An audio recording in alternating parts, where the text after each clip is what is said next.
Twin Humanity's E3 Adventure. With James Carter. Yes, you're on it.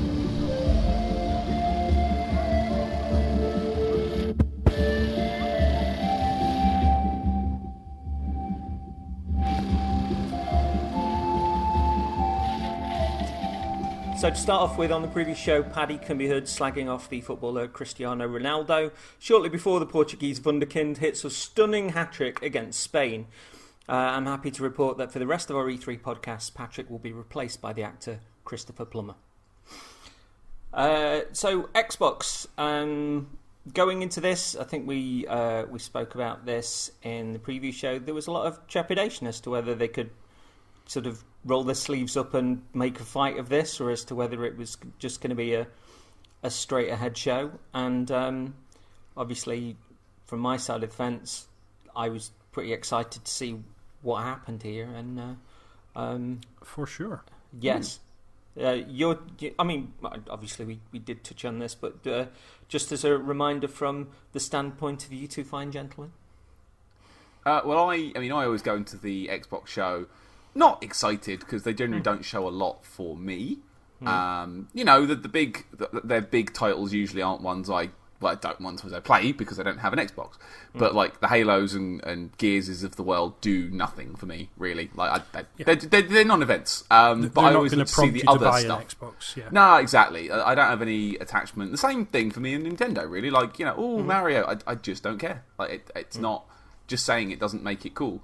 I always go to this sort of show waiting to see something a bit like, I want to show something weird and different, and like something make me go, ooh. And there were one or two things, which we'll get to later, but yeah, I always look there sort of seeing how the other side do it. It's usually before Sony as well, so it's like, right, they're gonna hit the ball. Can Sony catch it and throw it back? I don't know, that metaphor got lost. They set up to see what happens next. So I was going to see these ones with a bit of trepidation, but I'm always interested to watch it. Like, it's always a pretty monster show, I think. James, what about you? Yeah, I do most of my gaming on my Xbox now, and I think, as has been apparent over the past couple of years, I'm very much in the same boat as CJ, as being very responsive to what Microsoft have been saying, what Phil Spencer's been saying, their messaging, what they're doing, and the only thing that I think generally has kind of let them down is exactly what we said in the pre-show, which is a preview show, which is they just don't have the first-party exclusive games to go toe-to-toe with Sony at the moment, and that's a problem. So I was just looking for... I mean, Gears and Halo aren't system sellers to me at this point, but they're certainly games that, when I got Xbox One X, Gears 4 was a game I popped in because I knew it was enhanced for Xbox One X in a way that made sense to pop that in and try it out. And I enjoyed it. It wasn't terribly memorable, I didn't think. But, so yeah, it kind of still, like you're saying, Paddy, required something more than that to get me interested. Or to really make me feel like they're, rolling their sleeves up and getting back in the fight this gen. I'd heard kind of rumblings that they were, there was the kind of rumours that they were putting $1 billion towards purchasing studios and exclusives and developing new games that would be first-party exclusives. But I think the suspicion was that might not hit this gen and might end up being for next gen. And Sony's success right now wasn't just born out of PS4. It started towards the end of the PS3. Last of Us, the Uncharted series, that's all PS3 stuff, and Microsoft had already started to falter on some of their, dashboard updates, the way they were running their console, shoving ads in your face. They'd become complacent even before the end of the last gen. It wasn't just Xbox One that was an issue. That certainly showed them up and showed up their weaknesses, but yeah, there was a sense that Sony had started to claw things back last gen, and I kind of feel like Microsoft need to do that at the tail end of this gen if they want next gen to take off in a more successful way than Xbox One did. I think we all agreed as well that having a Sony that's at the height of their powers, Microsoft that's at the height of their powers, and Nintendo that's at the height of their powers is great for everybody, because it just means that people keep trying stuff. It's a little bit different. They can't really let their guard down. They can't coast. And I that's what I want to see. That's what I want to see across the board. And like James having sort of a stake in the game from seeing the way that Xbox has won back the public trust, has tried different things, and some wild ideas, and the thing that's not there is the first party stuff. There was a little sort of a wonderful excitement within the trepidation of sort of like, well, right, well, what is going to happen with this? And when E3 is starting off like that, especially after the wee bit of a non-starter that was EA, that's pretty cool. Yeah, absolutely. Speaking of starting, what did you think of the stage? They moved this year, didn't they? Yeah. So it was at their own theatre rather than renting one from I somebody expect else. they got a good deal on that. Yeah. I like the venue. I thought it was really good. Very angular on the stage. Lots of green, lots of sharp. I thought very angular, very sharp stage. They didn't make a whole lot of use of those monitors at the back, but I presume that was the Xbox Game Fest sort of afterwards, where the. See, it's like Chekhov's monitor. If you've got 80 monitors on a stage, we're expecting an 80-person game of something. At some point, that's going to happen. Yeah, and I'm not sure they made best use of it. It kind of it was. There were pretty bright cubes in the corner. Here's the big title of the game. Here's the big title of the game on the main screen, and here's the title of the game on all these monitors as well. What does it say? Yeah, for the bit they used it for later, that was cool, but they could have used that more. I mean, felt a bit wasted. On the other hand, I'm not entirely sure I wanted every game to have 30 people sat at those stations playing something. Oh no, we've talked before. Live demos need to be picked and chosen for when they have impact, and can't just be every game.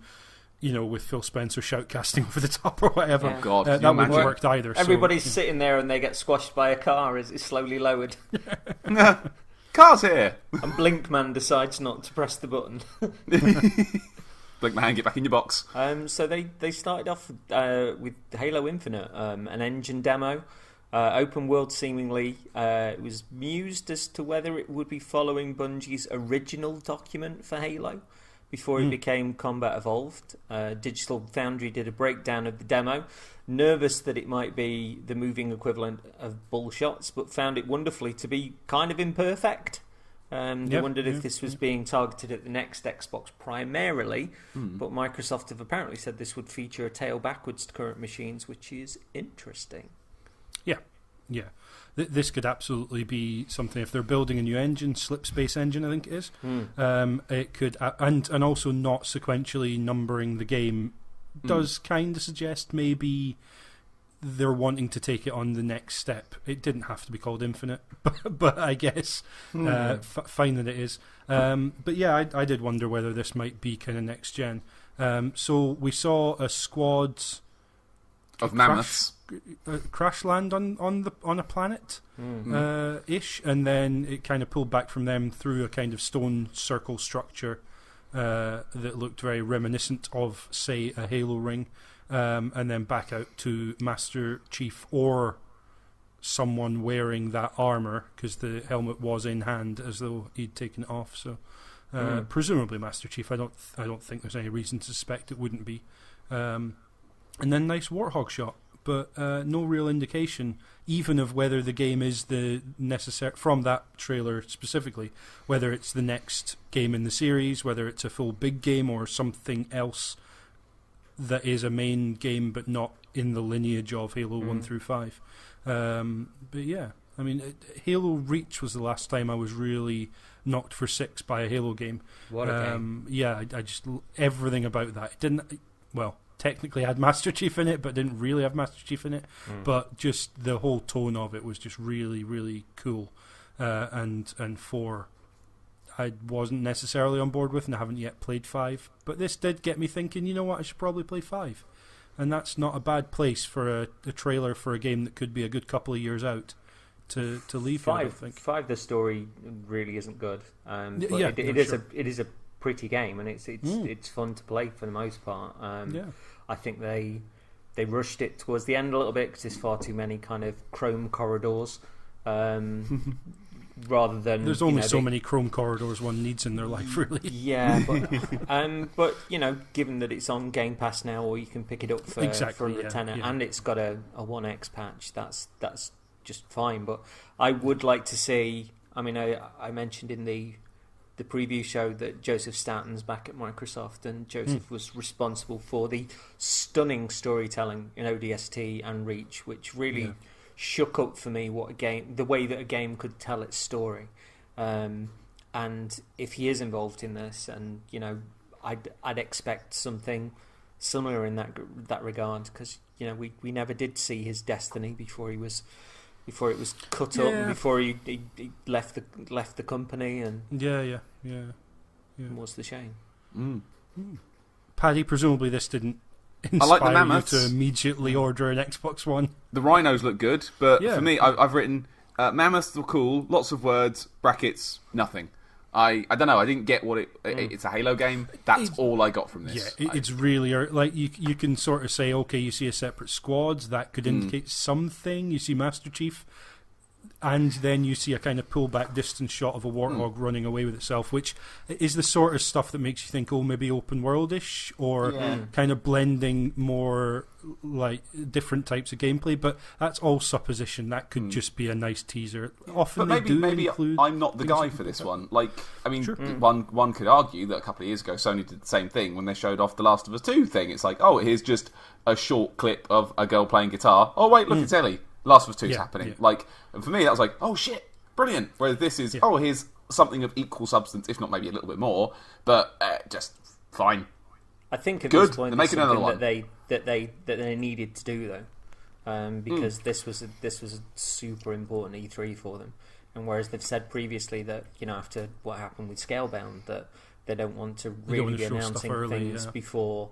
They have to curtail that with this one. They have to they have to drop the bread. They can't do that again. They have to drop the breadcrumbs and say, Xbox moving forward, this is what you can look forward to. Yeah. This is what you can expect. And I think across the show there was a good mix of stuff for now and stuff for the future, and that was kind of neat. But I'll be interested in this to see if we have got more of an ecology in that world. If there are sort of if there is indigenous life, if there are monsters, if there are, if there's an actual feel for a world rather than it just being for, for all intents and purposes, levels that connect to one another. Yeah, even if you wanted to say they did a good job of fleshing out the world in terms of lore and feel and stuff, they were very much missions that you were on, and you didn't really worry too much about what was going on around. Even in something like Reach, which did excellent in terms of its world building, I think it never gave you the sense of what the world was outside of being a soldier, which is all Master Chief was. So it was, or all the Spartans were. It kind of makes sense. But it would be nice now to see where they take this. I obviously don't know from Halo 5 where Master Chief and Cortana are at, because 4 obviously focused heavily on that relationship. It seems like there's places they can go that would be surprising for a Halo game. And I mean, the big thing for Halo Combat Evolved was enemy AI, and giving you the feeling that it was smarter than perhaps it was, just by some neat tricks and the way that the gameplay loop worked. And that's been true for me through most, if not all, of the Halo games. It'd be nice, to introduce wild cards of like wild animal AI, or other stuff going on in the environment that can kind of throw a wrench in the straightforward gameplay loop of, I know what I'm going to do, and sort of seeing what the enemy AI does. But if you and they are also responding to other stimulus in the environment, that could be really cool. Cool. So we then got Bit Phil Spencer arriving on screen. Nice jean shirt. Really passionate guy. I thought it was a really good speech. Very moving, very inclusive. I like the bloke a lot. Now I'm going to dissent here. For the first time in a while, I didn't like Phil Spencer this year. How dare I thought he came across as a bit rehearsed. I mean, on the sharpest end of that, even a touch smug. Like, I didn't like him this year. I mean, and I've seen some stuff where he turned up in some interviews afterwards, and he was fine. Like, he was normal Phil. But I felt like on this show, something was off this year. It felt odd. And I get he's doing his big show, and it felt so rehearsed. It didn't feel right. Kind of not quite Andrew Wilson, the Wilson bot, but I don't know. It didn't hit for me this year. And everything I saw him in later was fine, but just on this show, yeah, that guy, the Blink guy, is getting involved. But yeah, everything I saw later was fine. But I don't know. Something felt off with Phil this year. Is it just as a notorious Sony pony, you were really unnerved to see confident Microsoft? Is that the problem? Maybe that's it. I can't handle confidence. Stop it. I genuinely do like when Phil comes out. Like he's usually, I usually like it when he's there because he talks really well, and he shows his products off fantastically normally. But I don't know, he just felt a bit weird this time. Maybe that was me. I don't know. Maybe I was expecting something different from it. But yeah, I didn't get that sense. It felt very much like reading.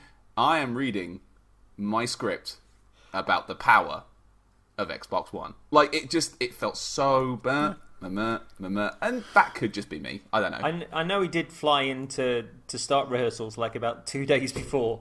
So and obviously when you are sort of speaking to that kind of crowd, especially with an important conference like this, you don't really want to chuff up. But I was really moved by the opening speech as an Xbox fan. I was kind of beating my chest and excited. And if the other side of that, what you perceive as smugness, for me may well have just been like, I've got the greatest secret to tell you, and it's gonna happen. And I was just really giddy about it and really excited for the show that was to come. To me, it seemed like genuine excitement and a bit of confidence, and I didn't get that sense.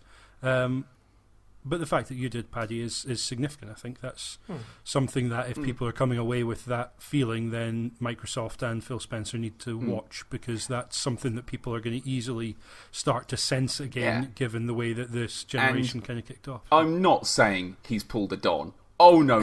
We are a long way from metric here. Like, we are a long, long way. It was just a little seed of it. A little seed. And the Don maybe metric. That's just...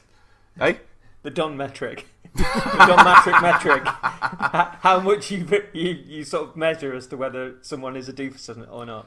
How much of a smug robot you are. Yeah, you never want to go full Don, let's be honest. I think there's like versions of this where they cut to me kind of sitting on the couch, like hunched forward on the couch, like really giddy, like staring into the TV. It cuts to James, and James is like similar, maybe on a cushion, just like looking in really excited, and there's you just like poker face on the on the couch, sitting back on the couch, like looking at your nails, seeing if there's any dirt in there. Like, doing one a puzzle of these on my phone. things is not like the other.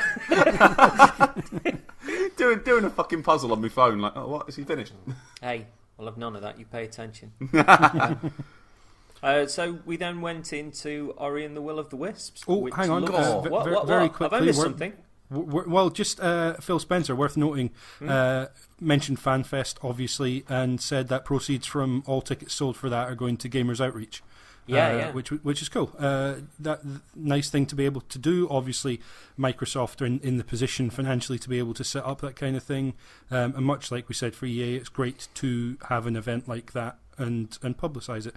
And the stats for the show, for those who are counting along with us, 50 games, 18 with quote-unquote exclusivity, which, as we know for Microsoft, means either console launch exclusive, console exclusive, or full first-party exclusive. I don't think there were any where it was just exclusive content this time around. No. I think it was at least console launch exclusive. And 15 world premieres. Just nice to give you a heads up, and when you've got that number, they did something similar last year. When you've got that number of games, I think it's nice to kind of tease people's expectations. I think even if you're on the other side of the fence, like Paddy is, that when somebody mentions that there are that many premieres of actual like games that are coming out, there's a portion of you that just goes, oh. Yeah, it's just you rub your hands a bit. You get your note writing hand exercise stretched and ready to go. Fuck, I need more paper. Something while we're here, before we get into Ori, because I do want to talk about it. What was going on with all the t-shirt knob ends? Like half the crowd are all wearing the same t-shirt. I think they were probably given it going in and asked told to put it on. Put it on. I'd be wear the shirt. If I was there, if I was lucky enough to be there, and they were like, "We've got this T-shirt. We'd really quite like you to wear it, so that all the front rows are kind of." They wouldn't finish the sentence. They'd be looking at me, and I'd have backed up, and I'd be like some sort of some sort of bull that was about to rush, and just like hold out the arms, and I'll just say whoop, and I'll be like my momentum would just carry me straight through to the auditorium. Maybe I don't know. Maybe this was tracked on for the way I reacted to Phil. I think, it's not quite hitting for me this year. And it pans out, and like everyone's wearing the same T-shirt. What are they trying to achieve here? Like this is just making me think, what a bunch of wankers.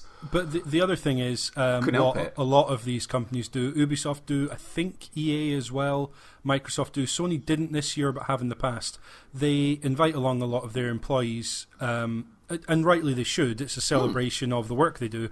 But they tend to pack them in the front few rows because obviously that makes it look like the people who are there are legitimately enjoying themselves. It makes it look like the whole audience is maybe more up and at it, because there are plenty of media representatives and journalists there who, even if they're really excited, will kind of hold that back because they want to be seen to be impartial and professional, etc.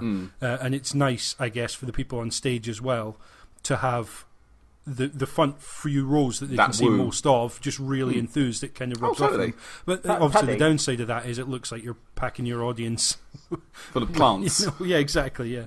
If I'd have been there, it would have been the equivalent of Paddy. Do you remember when we had video footage taken of us being at Bloodborne and the camera panned along and there were just lots of people looking very professional? This was their job. They were here to look to look at a new game, and they were really... it's quite a prominent game. It's the creators of Dark Souls, and the camera just moves across to me. I'm sitting right at the front of my chair with a Dark Souls sweater on, going like, it's a Dark Souls man.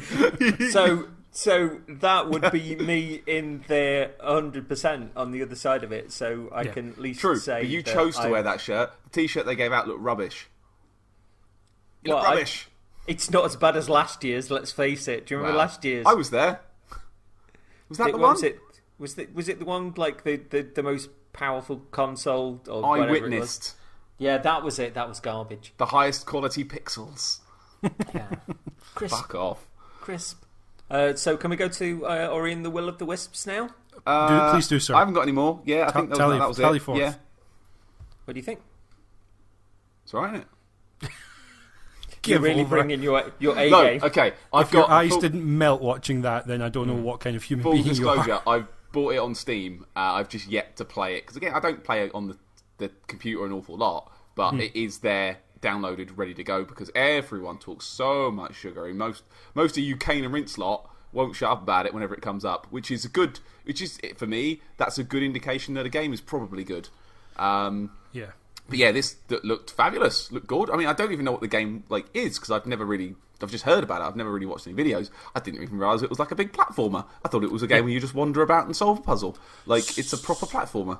It is, and the thing about original Ori and the Blind Forest is it kind of shocked people. I think a lot of people saw the visuals and the kind of cute, very cute main character and the emotional story that's kind of hinted at even in trailers, and expected something more straightforward, and a lot of people kind of got blindsided by a game that is a platformer with kind of Metroidvania-ish aspects, although apparently they're leaning more into that this time around, and is pretty tough actually in spot. It can be quite difficult, specific sequences especially. So yeah, but nonetheless, and almost because of that in some respects, because I think if a game is a bit challenging and does, well, look what podcast we're on, if a game's a bit challenging, it can kind of draw you in more and make you get more invested in what you're doing and what's going on in the world, because you feel like you're being asked to put more of yourself into it in terms of ability. So you also, you can get quite deep into mechanics as well as lore and stuff as well. So I'm a massive fan of Ori and the Blind Forest. I can't wait to see this. But again, one of those, I can't wait to see it, but please take as much time as you want, because every time I've seen it the last 2 E3s, I think, and haven't seen anything else about it in between, so I don't feel like I'm oversaturated with it. I just want to see more of this game. They've teased a little bit about you've got a slight more variation in weapons, and they're going to kind of ramp up the Metroidvania aspects of it a little bit. But 2019 can't come soon enough, and this is absolutely one of the games right at the top of what I'm looking forward to next year. I know they've said that, folks on the floor said that the frame rate is currently all over the place, which is why it's obviously like mid-development, but it certainly looks like super beautiful. And like I say, the people I know that got the most out of it are the same people that enjoyed like Cuphead and enjoyed a Mega Man and that sort of stuff. Meat Boy. I finally beat Cuphead last week, and it was properly one of those punch the air, finally I did it moments in gaming. Real tough, for me especially, because timing-based anything is not my forte. I saw well done, by the way. That's an achievement. Bravo, well done. Yeah. Next time, do it in one go. I saw Dave Klein sort of play through it on stream, and Dave is a real Mega Man nut. And just the way he was playing it, I was just thinking, I can't do what you're doing. Yeah. He was just stunning at it, absolutely stunning. But it made for a great stream as well. So, yeah. Damn these people being good at their video games. I know. Saying that, on Dark Souls Remaster, I just beat Ornstein and Smo in one fucking go. I'm very proud of myself. I managed that. I was so chuffed to just walk in there. I had someone invade me, and I just ran to the boss fog and thought, I'll just throw this away, but at least that bleeding invader didn't get me, and then just managed to get them first title. Yeah, it was a really good feeling. Power. So speaking of From Software... Speaking of difficult games that are also looking very gorgeous... Speaking of things that my mate seems to forget how to say the first bit and doesn't like it, we got Seiko's Shadows Die Twice. Sequoia, Shadows Die Twice. Why? Seiko watches. Because, as was pointed out on Twitter as well, like Psycho apparently means a one-armed wolf, which is great. And maybe that is a better title for the game anyway, because I would play a game called One-Armed Wolf. New interviews suggest this is purely offline character-focused game. From aren't inclined to bend the truth, so this must be the case, not meaning to be pedantic. Ooh. Off you go, boys. What do you think? It's alright, isn't it? I'm not doing that every time. That's a shit joke. Please don't. Shit joke. You've got that. You got two. Okay. Well, it looks kind of cool. I don't know. I wasn't sure about it. I watched it. I enjoyed it. I enjoyed what I saw. And obviously, it's Sekiro. There we go. I've got it down. I couldn't remember the name. It just won't come to my mouth. Seiko. Seroiko. What? Have you got some sort of vocal psoriasis? Psoriasis, that's it. Psoriasis. Shadows Die Twice. Just call it Shadows. Shadows. I think Shadows is good as... Yeah, it's Shadows. Looks fine. It looks absolutely fine. And the fact that I think later on you find out that it's offline... Because I think I was looking at it with the idea that this is going to be exactly the same sort of thing. It's going to be invasions and co-op and all of that stuff that comes along with it. I was more interested later when I read more about it than from the trailer. But don't get me wrong, it still looks fucking brilliant. Like, it looks like a laugh. It's got a Batman grapple on it. It's got a shield made out of an umbrella. Yes! That's Finally. What I need. That's beautiful. And I saw, Laura, look at that! And she just sort of tutted and carried on doing what she was doing. But no, it looks more vertical. Like, I like the robot bone arm thing, which seems to have been the thing from the teaser trailer. It was an arm, not a fishing line, as we guessed. It was an arm. I'm into it. I mean, it looks a little bit... I am worried that there is going to be a glut of lots of kind of feudal Japan games coming out in the next couple of years, but that's fine. If they're all good, what's the problem? There's a lot of man-shoot-gun games coming out every year, but people seem to keep buying those, so... I think it was great. I wasn't like blown away by it, as I wanted to be, but it did look fun on the bun. I don't know. Yeah. I landed in a weird place on it. I'm going to throw to James. I think you're a legitimate oddbod for that opinion. I just can't get my head around watching this and not thinking, oh. Just how's about them buns? I don't understand it. I want to love it, and it's like it's cool. It's just it's an 8. It's not a 10. It was an 8. It was an 8 reveal. It wasn't a 10. I was like, Paddy, cool. But is it good that you've actually you've had a teaser, you've had a bit more of a teaser that I'm kind of, it looks all right. As things go further down the line, you go, actually, I'm quite into this, and I'm looking forward to it coming out. My usual system. I'm actually looking forward to coming it out in a month, and then when it does come out, there's stuff that surprises you, and you haven't seen all of it. Like it's the opposite of your Dark Souls 3 promotion. My hype release inverse, where I'm usually get really excited when it gets revealed, and by the time it's out, it's like, who gives a fuck? Come on. Hopefully this ramps up, and the more we learn about it, the better. But everything I've heard, I watched a PlayStation Access video later, like 13 things that might have not have been apparent, and there was some of this talked about. It's like, oh, cool, like it's single player, definitely brilliant. Oh, and you can change the arm out. Oh, cool. The grappling hooks could be used for combat and all this stuff. That's cool, brilliant. It looks cool. It looks fine. I mean, they show you that truth. they show you that the grappling hook can be used obviously for movement, which indicates a lot more verticality around the world, which is really 100%. Cool, because in a game where you can barely jump sometimes, depending upon whether you hit your input right or what the frame rate of the game is in Souls, you can sort of shuffle with height. Exactly. There's not going to be any invisible walls that look like piles of rubble that you can't get through. Never bothered some people, but grappling could, I mean, to look at that in terms of how you get around the world, that just changes the way that the levels are designed, full stop. That they have to be completely different. But they showed in the trailer it being used in combat, where you dodged out of the way of the enemy on the horse, dodged his kind of grapple attack, and then in midair grappled onto him, pulled himself towards the guy and started attacking in air, like proper reverse juggle combo, where you're doing an air combo on a guy who is up on a horse above you. You're juggling yourself to him. Basically, yeah, absolutely. Like properly DMC style or Devil May Cry style, where you could launch an enemy, but if an enemy's up in the air, hop up and start comboing, and your hits will keep you airborne until such time as you decide not to be.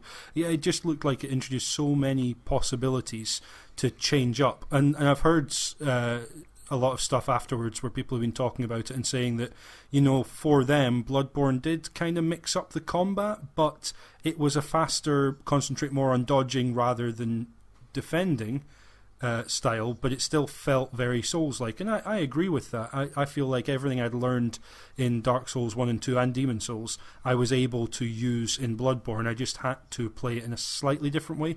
This looks like it could be fundamentally different, despite the fact that I've watched this trailer only twice, I think, actually, and both times I picked out stuff that I thought, that looks incredibly Dark Souls, like even just the way a boss attacks you or something like that.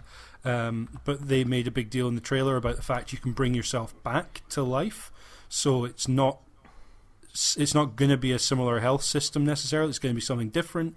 I've certainly heard one piece of information from a Miyazaki interview suggesting that they're going to go back to Dark Souls 1 style world design, which is just, yes, please, because Dark Souls 2 didn't do that. It did a kind of hub and spokes type situation with fewer shortcuts and link backs through to other areas of the world. Bloodborne did almost a complete linear path through the entire game, almost broken up by checkpoints and always warping back to a hub. Dark Souls 3 was something similar to that. That was even more that kind of thing. And to go back to a world that, we all know the poster where the world's stacked on top of itself into one big map. And yeah, please, absolutely.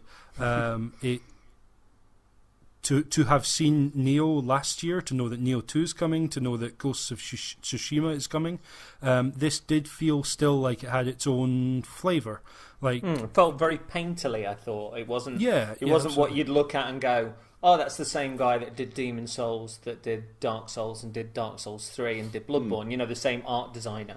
It looked for sure. very, very different, and Yeah. I wasn't expecting that. Yeah. I'd be interested to see what they do with a character as well, like, because it seemed to be a character. It wasn't just a guy in a helmet; it's a guy. Yeah. I want to learn more about him. Yeah. Or and if you're allowed to pick her, either fine. Like, I don't know how they're going to play it, but like, I want to see them do an actual.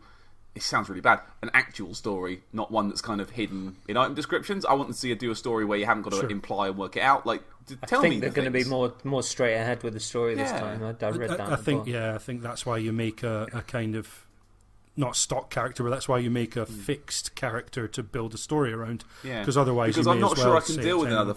I'm not sure I can deal with another 500 lore videos. I just don't. Think I've they'll got be it in there me anyway. They'll be I there just don't think I've got it regardless. in me anymore. I can't do it anymore. But I mean, there will be, and already are starting to be. Here's what 10 things that we spotted in the Shadows Die Twice trailer that you might not have picked up on. It's like, yeah, all right, I'll give you 1 out of those 10, and the rest's either garbage. He's got or a robot arm. That said, I will chime in, and it does sound like I'm beating the drum for Dave Klein again. But he's gone back and he's done a new Dark Souls video based on the stuff that happens in Dark Souls 3, and he's tied them together and explained them together, and it's a real piece of work. And whilst he does link to his original videos to follow like certain other stories and stuff, it's a superb video. Yeah. Really, really, he's put in so much work to it. It's incredible, and there were lots of things where I went like, "All right, okay," and you know, connections that I hadn't made, and sort of basically tying things that we thought were in the first one to where they ended up, and it's an outstanding video, worth watching. I will give another name for this game, which is Bionic Japandu. Oh, what? Because he's got a bionic arm, he's set in Japan, and he's doing things. Bionic Japandu. I will accept that name if it turns out that arm is in fact his wife. Spoilers. CG, any more thoughts on it? Yeah, it didn't crowbar me over the head when I first saw it. It was more of a kind of like okay. But the more that I've watched the video, the more I've kind of appreciated it. And I think you go in expecting that that sort of stock art designed from look, and because this was like I say, it was quite painterly because it looked very, very different. It took me a while to kind of try and get my head around it, which leaves me in a great place for being won over by it, and also getting a game, sticking it in, and just going like, I really don't know what you are. And I think Bloodborne was very much that for me, that I stuck it in, and because of the way Sony had marketed it, I hadn't got the full measure of exactly what I was getting into with Bloodborne. For sure, yeah. And I think there's a definite degree here of that, but we then factor in as to whether Activision are going to be as blatant as Banco were with the final promotion. But it's quite a steal for From to attract the attention of Activision in the first place, because I wouldn't have put those two together at all. And that, I mean, at this point in proceedings, opened up a lot of possibilities, because we heard rumours that Bethesda might be publishing it, which opened up a possibility that Bethesda were publishing something else from. And the fact that this game was here on Microsoft's stage, on Xbox stage, opened up the possibility that From might appear on the Sony stage as well, which leaves Bloodborne 2 and Demon Souls remaster make on the cards. We'll get to that, I guess. We'll see it happen later, won't we? It's good that From are spreading their bets as well. Yes, I'm liking that a lot. They're not relying on anybody else, and I think if they have got different games at different publishers and stuff, it also means that if they do come up with something new, something good, they've obviously got a reputation there for themselves that we can see these publishers basically go, well, we'll do this for you. And they've actually said a lot of the things that Activision have brought to the table already with regards to Shadows Die Twice. So, Miyazaki's not a fool. I've got 2019 written down here. Was it early 2019? Yeah, early so 2019. Going maybe for that March, April slot again. Don't know. I'm wondering if they might try and tickle in January, to be honest. Cause get in before the February the 22nd rush. Oh, yeah, that when everybody just thought... Anthem, did we? No, where everybody thought they were being clever at getting in there. But, I'd imagine like the Monster Hunter slot for this would work really well, just tucking it in the end of January. That'd be really cool. And to be honest, from really on ones to announce something unless it's nearly done. So true. Yeah, I can't think of anything where there's been a delay. I mean, obviously, Demon's Souls took a while to come out in America and Europe, but that was because of distribution, not because the game wasn't ready. And plus, they make their games in English, which for us means we don't have to wait for localization, but obviously doesn't necessarily mean that it's going to come out on time. But it does seem to be, because they stick to the same voice acting and put subtitles over rather than redoing voice. I think that's right. I think the Japanese versions are in English but with Japanese subtitles. So your UI and subtitles have to be sorted, but it does mean they're kind of preparing one version and not relying on localization and casting in various places. So yeah, it does kind of feel like they've not ever delayed something once they've said it's when it's going to be coming out. So yeah. So Fallout 76, we saw a brief trailer again before the Bethesda conference. Todd Howard, everybody. Todd Howard came out. I like Todd Howard. We'll talk about him more tomorrow, but I still like Todd Howard. A lot of people don't like him because of his lies, but I like him. Because of his personality. Yeah, everything about him. I always think he presents well, and again, we'll cover him all tomorrow. But like, I always think, and I think he presented this really well. Gave us a few tidbits about the game. Nice little trailer. Thought everything looked a bit too verdant in the trailer. Supposed to be a nuclear war, and there's still green trees everywhere that are all gone by the sort of Fallout times. So I thought that was a bit odd. But no, I quite enjoyed this. I guess. I think Todd Howard, if he is an android, that he's not slicked his hair back like Andrew Wilson, but also if he's got his stats, he's levelled up charisma quite heavily. Yeah, to the point of not really touching dex or strength. He's definitely a bard. I do like the bloke. He's very, very good at. He's very, very good at presenting on stage. He looks so relaxed, and even when you saw him at Bethesda, where essentially he was in a black box being lit by floodlights and probably couldn't see his auto cue, he was still phenomenal. Yeah. So I'd like to tag in a Laura comment here as well. Yeah. A Laura comment, because I tried to write a couple down when she said anything important. It wasn't that many, but there is a couple. You're going to get belted, and I'm going to listen to it. She's in the other room. It's okay. He's just 4 times the size of Fallout 4, and Laura just went boo. Bigger doesn't make it better. Yeah, this is my reaction to. Is that your marriage? Hey, it's not about the size of your map; it's what you do with it. This is every Rockstar game that comes out where they put 7 previous Rockstar games onto the same map as the new one. Who cares? And with Rockstar, for me, they get the benefit of the doubt, because bigger doesn't necessarily mean better, but it does mean more of the same high quality stuff generally, because they've been good at doing that.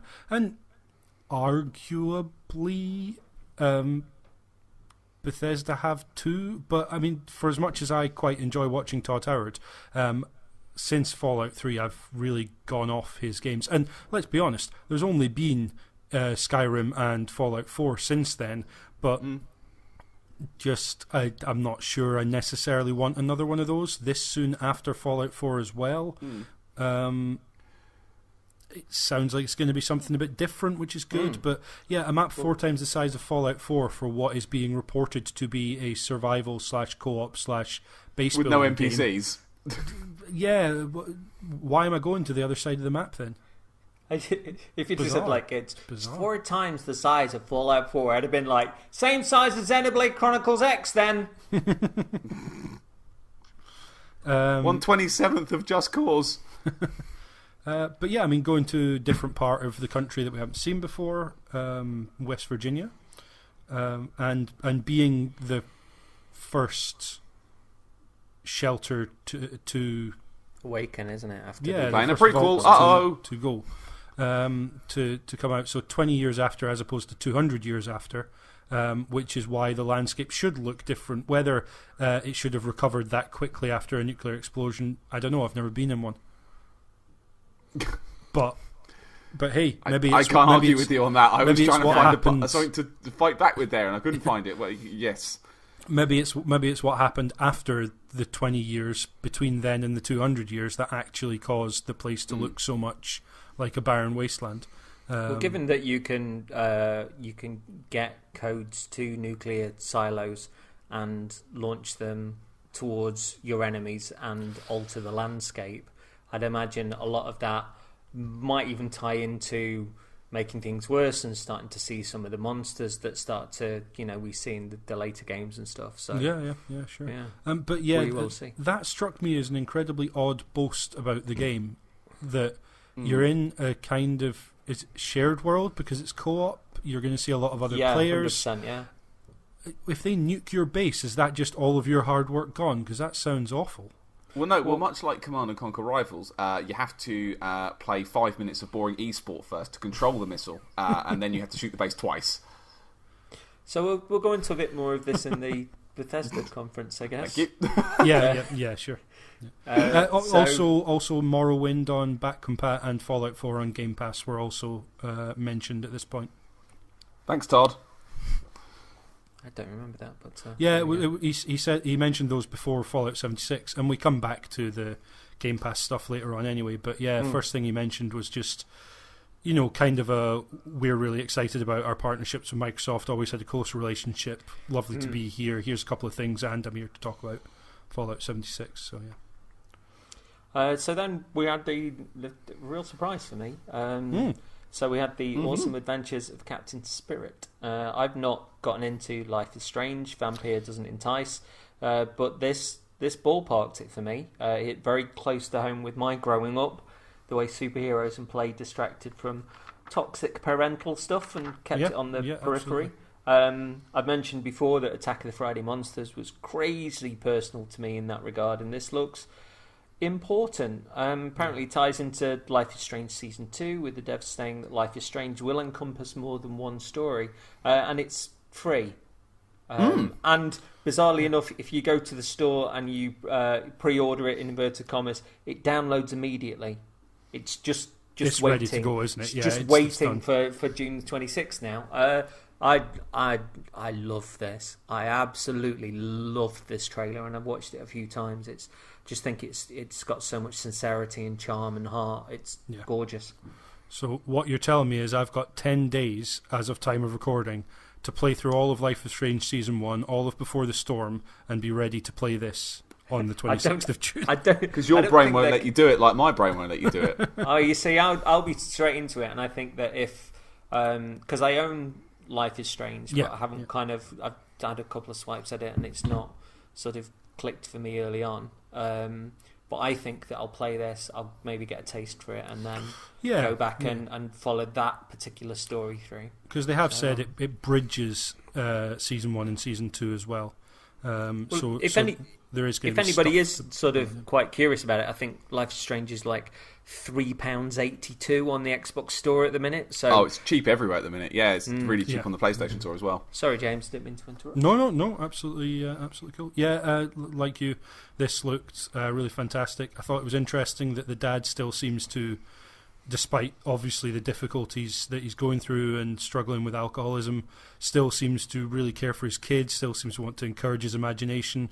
There's a good relationship there that obviously has just been wrecked by the loss that they've both experienced. And using imagination as escapism, I wish I had that good an imagination, but yeah, absolutely just all about this kid who just looks like a fantastic character. Loads of character coming through in that trailer, and yeah, looking forward to it. About 2 hours long, I think they said, and because when we saw this, it wasn't really clear. They said it was going to be free, but I was sort of like, oh, was it a first episode free kind of thing? Yeah, and yeah, then I obviously thought that, they yeah. said afterwards, no, this is one and done, 2-hour experience and completely free. And what a cool thing for Don't Nod to be in a position to be able to do. To 100%, yeah. pass off a prequel series that was well done by all accounts to another developer, to be working on Life is Strange Season 2, to be able to put out Vampire, and to be able to make this and put it out just free, to tease people and get them ready for Season 2. That's just such a cool thing to be able to do. I can literally add nothing. That exactly, completely 100% agree. What a great thing. Yeah. Right, we'll move on then to... Let's crack on. Hey, see what you did there? I'm down with that comment. Oh! Three times. I third that there we that go. sentiment. I thought this was a brilliant trailer. It was full of fun, underlined by an electric, energetic, crazily enthusiastic Terry Crews. I'm 100% down for this. I think you just mean Terry Crews. What did I say? Electrically enthusiastic. There's no need. It's like saying the sky's blue. Okay. Phil Spencer spoke to Giant Bomb about the delay as well, and he said on the one hand, Fall was crowded, but more importantly, he said while the game played like Crackdown, there was something that didn't quite feel like Crackdown, particularly with the animations and the running. So he said it made sense to give the devs a longer run-in to get those things sorted and release it in a place where it was, more sensible. That sounds awesome, except a moment to quibble. Fall looked crowded and February 2019 didn't. But who knew that before E3? I can't believe all of these companies didn't know that they were going to run up against this. They're on the same day, for crying out loud, a bunch of them. I know Crackdown's not, I don't think, being announced as 22nd, but it's how can they all end up with this slot and no one? But they did laugh about that, didn't they? On that, have you seen the Giant Bomb Phil Spencer thing? They were laughing about like that end of February bit, and they were like, "Yeah, nobody saw that coming." But I'm super up for this. I played through Crackdown again when it came to the 1X patch recently. And it's still an absolute belter. Still holds up. Still stupendously daft. Really good fun. And I quite like super boinging off the roofs, picking up my little Haribos of goodness. And firing your duck gun. That was great. Duck gun. And Cruz's line when he delivered that was really good. I'm excited for this. I'd like to get your thoughts on this. Are we going to play as Terry Crews? Yeah, you can do, yeah. Because he's a playable character. Yeah, I really hope so. Because I might be able to design my own character. Why would I want to when I could play as Terry Crews? I'm only going to make Terry Crews anyway. I was going to say, if you've got like a range of voice actors who just sort of like, let's try the voice for this one. Hey, let's all go out into the city and sort things out. Let's try this one. Let's go out into the city and sort things out. Ho ho, motherfucker! Yeah, I don't need the character creator. I'm going to be Terry Crews. It's like when you play Saints Row and you pick the geezer voice because it's the funniest one. Let's go fuck up some cunts. Like, yes, that's the one I want. He's the one I want. This is going to be unapologetically, let's go and blow stuff up. And I am down for that. I'm really excited for Saints Row 5. I think it looks great. So I'd be interested in your guys' thoughts on how it looked graphically. Like Saints Row 5? It looked kind of like a... I wouldn't say it was a super sparkly this-gen game, but if it moves quickly, I can blow stuff up. And I know some people have highlighted the fact that the explosions didn't really look super great. I'm, like I say, my opinion's coloured by how much fun I had replaying Crackdown a few months back. Sure, so absolutely. It looks like Crackdown. I mean, the only reason I ask is because I was looking at it thinking, this is how I remember Crackdown looking. Like, not in terms of art design, in terms of graphics. It's not. I'm sure it's not.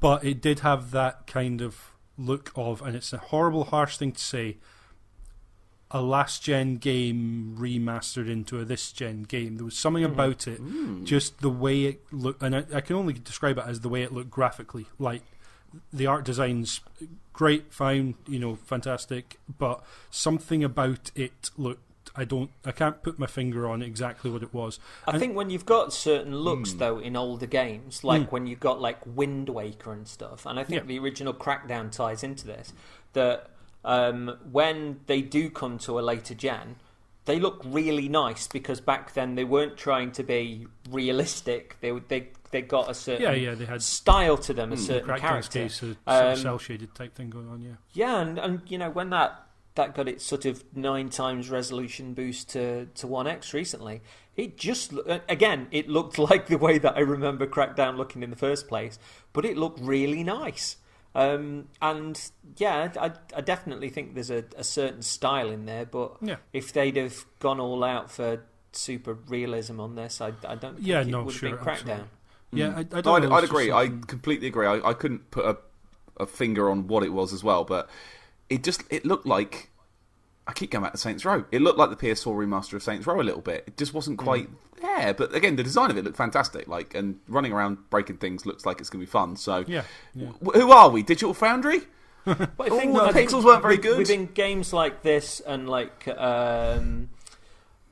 there's almost like a feeling of the original PS1 Sunset Overdrive had that as well, with just really bright colours and a certain look, and lots of things blowing up and like stupendous fun. And it looks like the sort of game that I can come home after like a 4 o'clock start, 4 o'clock wake up, I can go to work, I can come home and just sit down and just think, and I don't mean this in a bad way, I can just run around and blow stuff up and have a laugh and relax into this. For sure.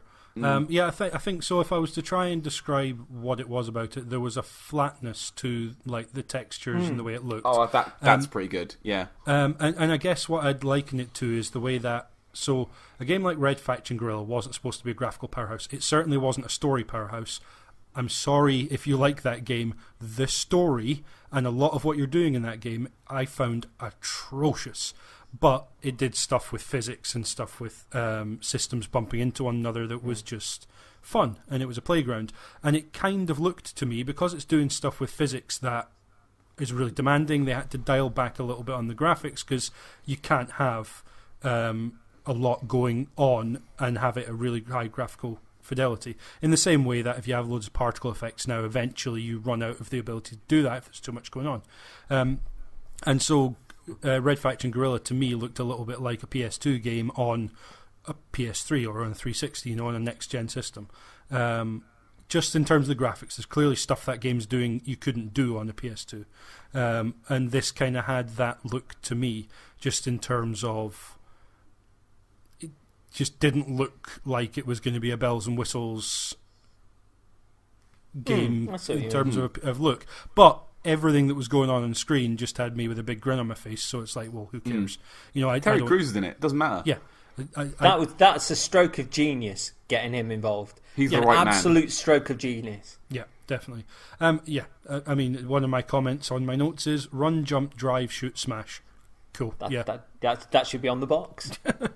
And looking forward to it way more than I thought I would about a Crackdown sequel, because I kind of felt like I'd got my fill from Crackdown, but kind of ready to see what this is all about. February 2019 seems like it's now choked up. I think there's a couple of those games end up getting moved. It's going to be on Game Pass as well, which is always neat. Yep. Yeah, sure. So then Nier Automata becomes God's Edition, releasing onto the Xbox Store on June 26th. All the DLC included. Can I please have the original Nier on backwards compatibility, please? That makes sense to do, doesn't it? Square at this point, just surely, yeah. It's been a good month or so since they announced the games, because they always have a selection of the backwards compatibility sort of games that they've oofed up for the 1X. Yeah. They've got like the 9 times resolution and the extra like depth and all that kind of gubbins. It would be great to have Nier announced on that, sort of either just before or around the time of this. But apparently it's HDR, full 4K, all that DLC included. I'm going to support this on Xbox, even though I own it on PS4. Because, don't be that guy. No, I'm super going to support it. I'm going to support it. Don't say that. I want more. Just of send these them games. 20 quid in the post. I want, dear Yoko Taro, I want more of these games coming to Xbox. I want them to say, like with Monster Hunter, that these games can do well and over in the West. So yeah, I'm fine. May I one up you, sir? I own this game on Steam. I own this game on PlayStation. I still haven't played it, and I'm going to be playing it on the Xbox One. Fucking hell! Really good though. I am absolutely going to support this game. You already did. Yeah, I did twice. I'm going to support them bringing it to Xbox because, again, if they're going to be announcing in a year's time Nier Automata 2, Nier and a Tomato, whatever they're going to call it, Automata. Or tomatoes. Well done. Yeah, absolutely. Or tomato. I want them to be bringing this out on all platforms straight away. And yeah, sure, include Switch if you want to in that, even though kind of that may not be possible graphically or whatever. But yeah, I want this in as many places as possible. Nier came to PS3 and Xbox 360. Nier Automata then onto PC as well. Why not in all those places? Yeah. Hooray! Yeah. Patrick?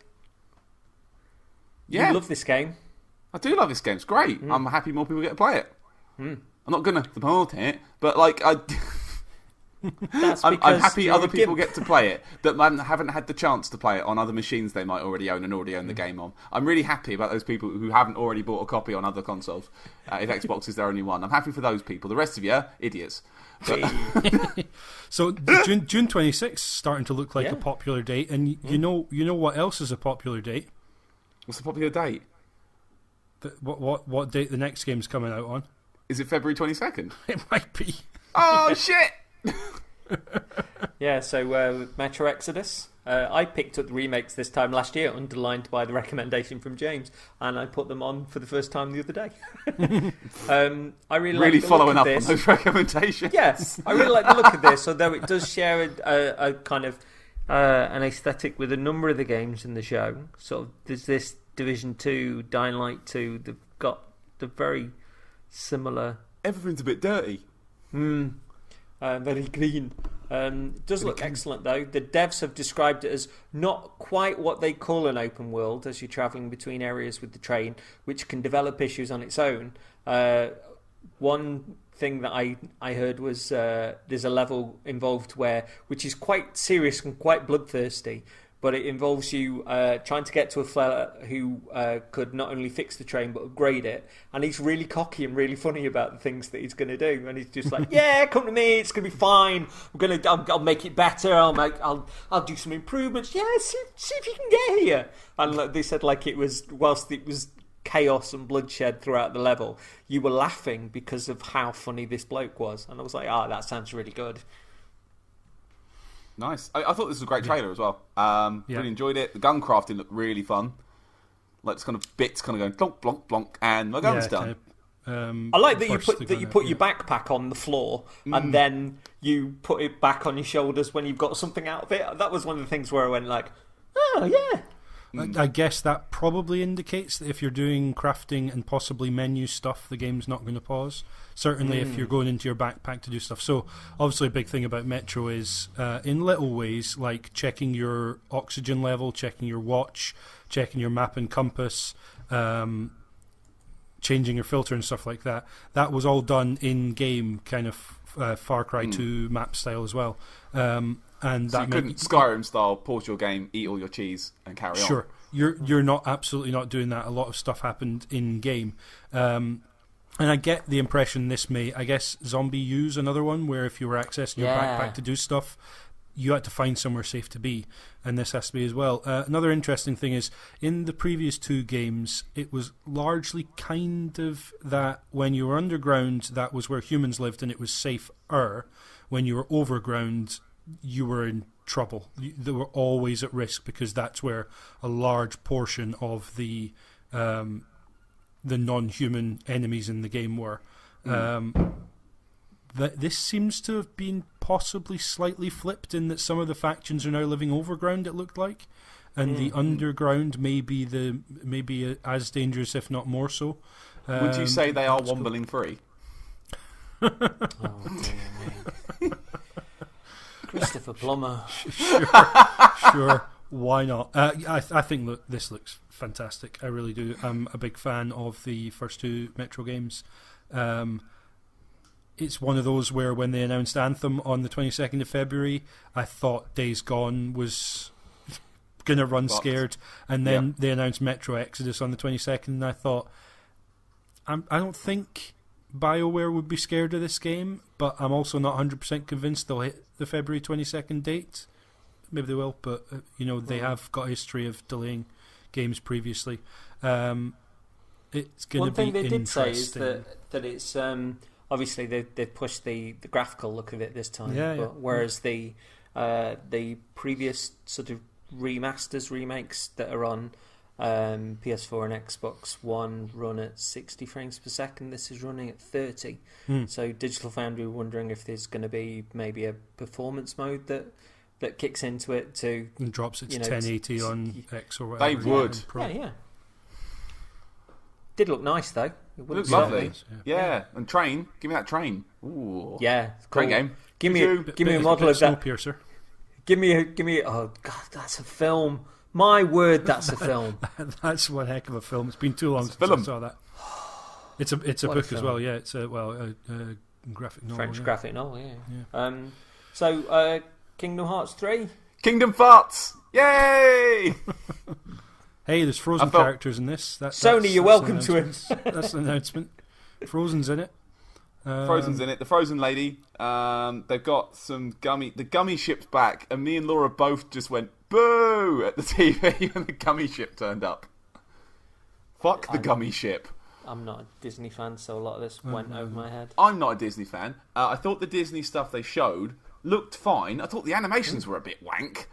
There's a bit where the pig from Toy Story, Ham, is going to get punched, and they all run in to block the punch, but it just sort of stops. There's no impact, there's no sound effect, there's no push. The punch just stops when they hold their arms up. Interesting you mentioned sound effects. I couldn't put my finger on what it was. I was like, the voice acting seems kind of bad, but it's also that the dialogue's too loud, and it wasn't until I heard it afterwards in a podcast and went back and listened I realised they were absolutely right.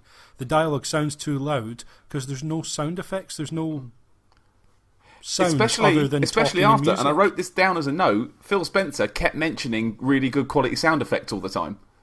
He kept saying sound effects and it stood out to me. I thought, that's made it, that works. But I thought the facial animation was okay.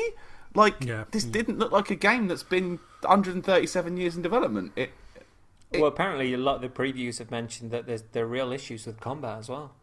It looks the same. Just spam the button and there you go. But we said it in the preview app, but they've got to release some sort of compilation on the Xbox of the 2.5 Dream Drop, whatever it is, all of them. As we know, there is that compilation coming, but only to PlayStation. It sounds like because they mentioned it's a PlayStation exclusive. Because Kingdom Hearts 3 turned up at 3 conferences. Did. And bored us at 3 conferences.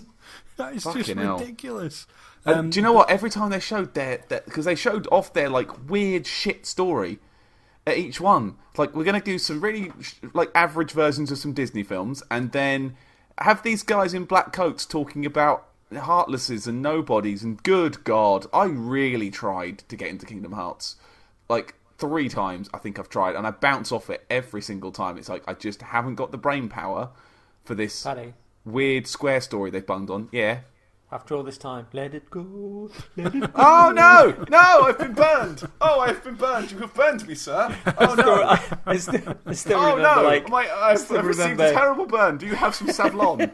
oh, my burn! I still remember, I Love Jessica Biel's Dark Souls PvP streams where he bought that song in something like 20 languages. And it was just whenever people were pissing him off, it would he'd just put the compilation of like, oh, this is it in Swahili or whatever. just rickroll himself in different languages. It's fantastic, yeah. Well, before we move on, can we just let it go for a minute because I need to let my urine go. It's always you, isn't it? It's always you and your acorn tinkling.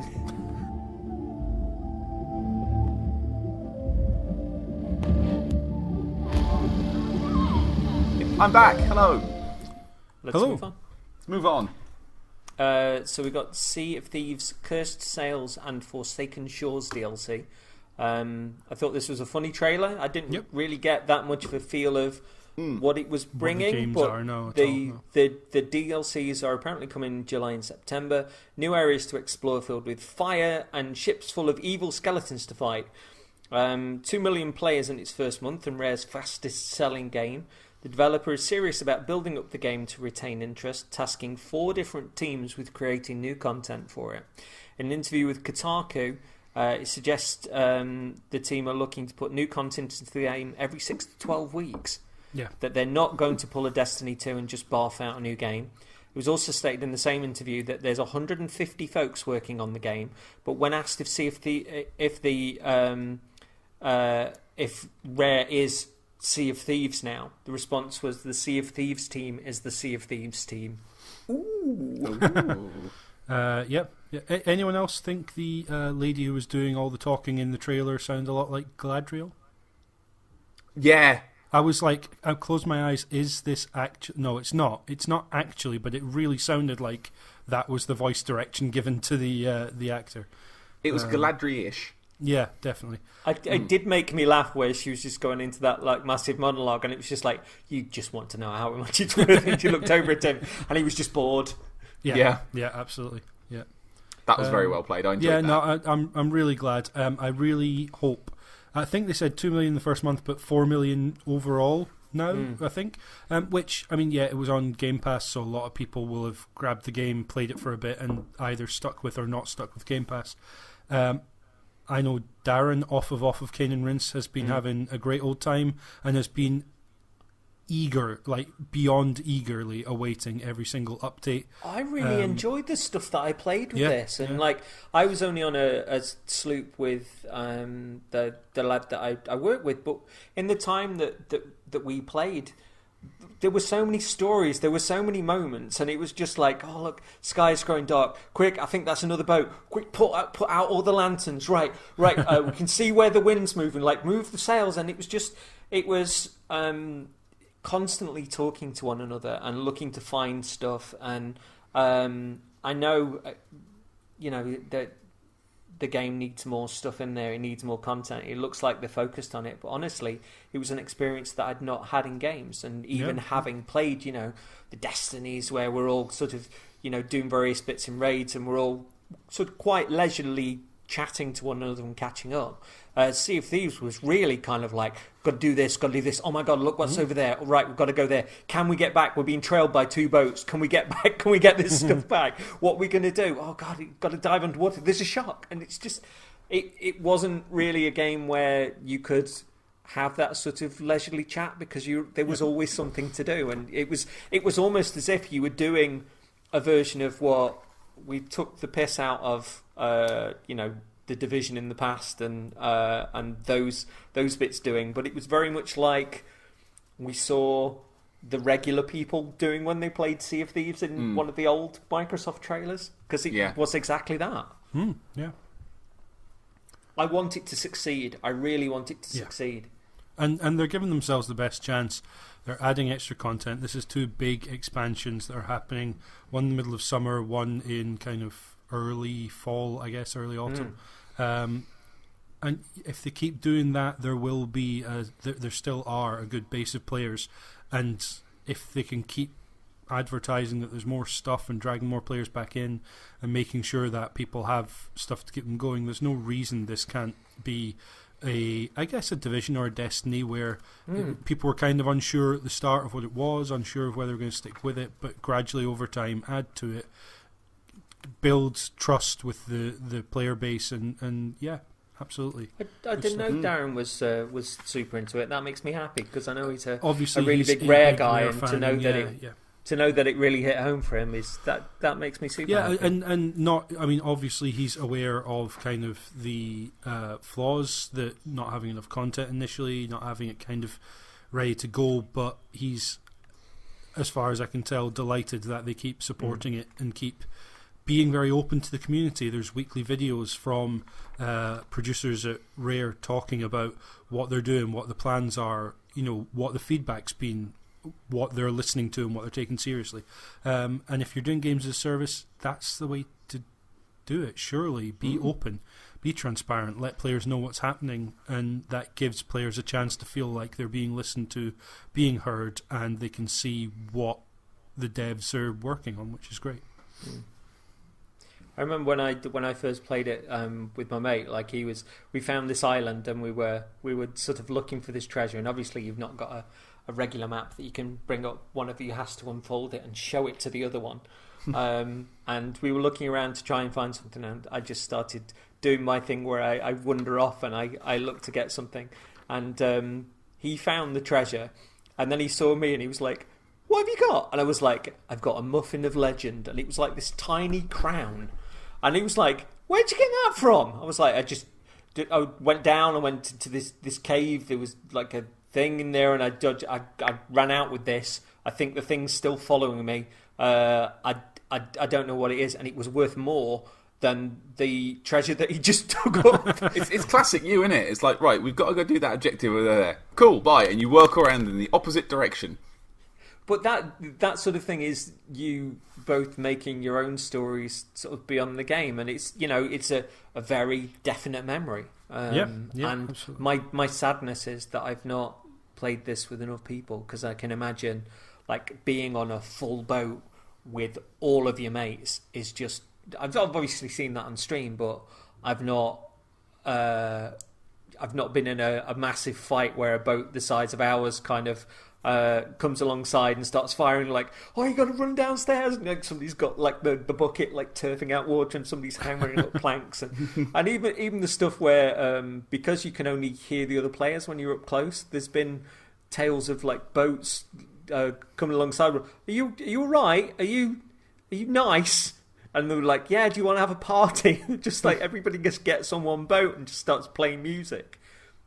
That's the sort of bonkers that I love. So yeah. Pat? Eves. It looks fine. Again, like everything I've seen of it looks cool. Yeah. I haven't got much to say. Sorry.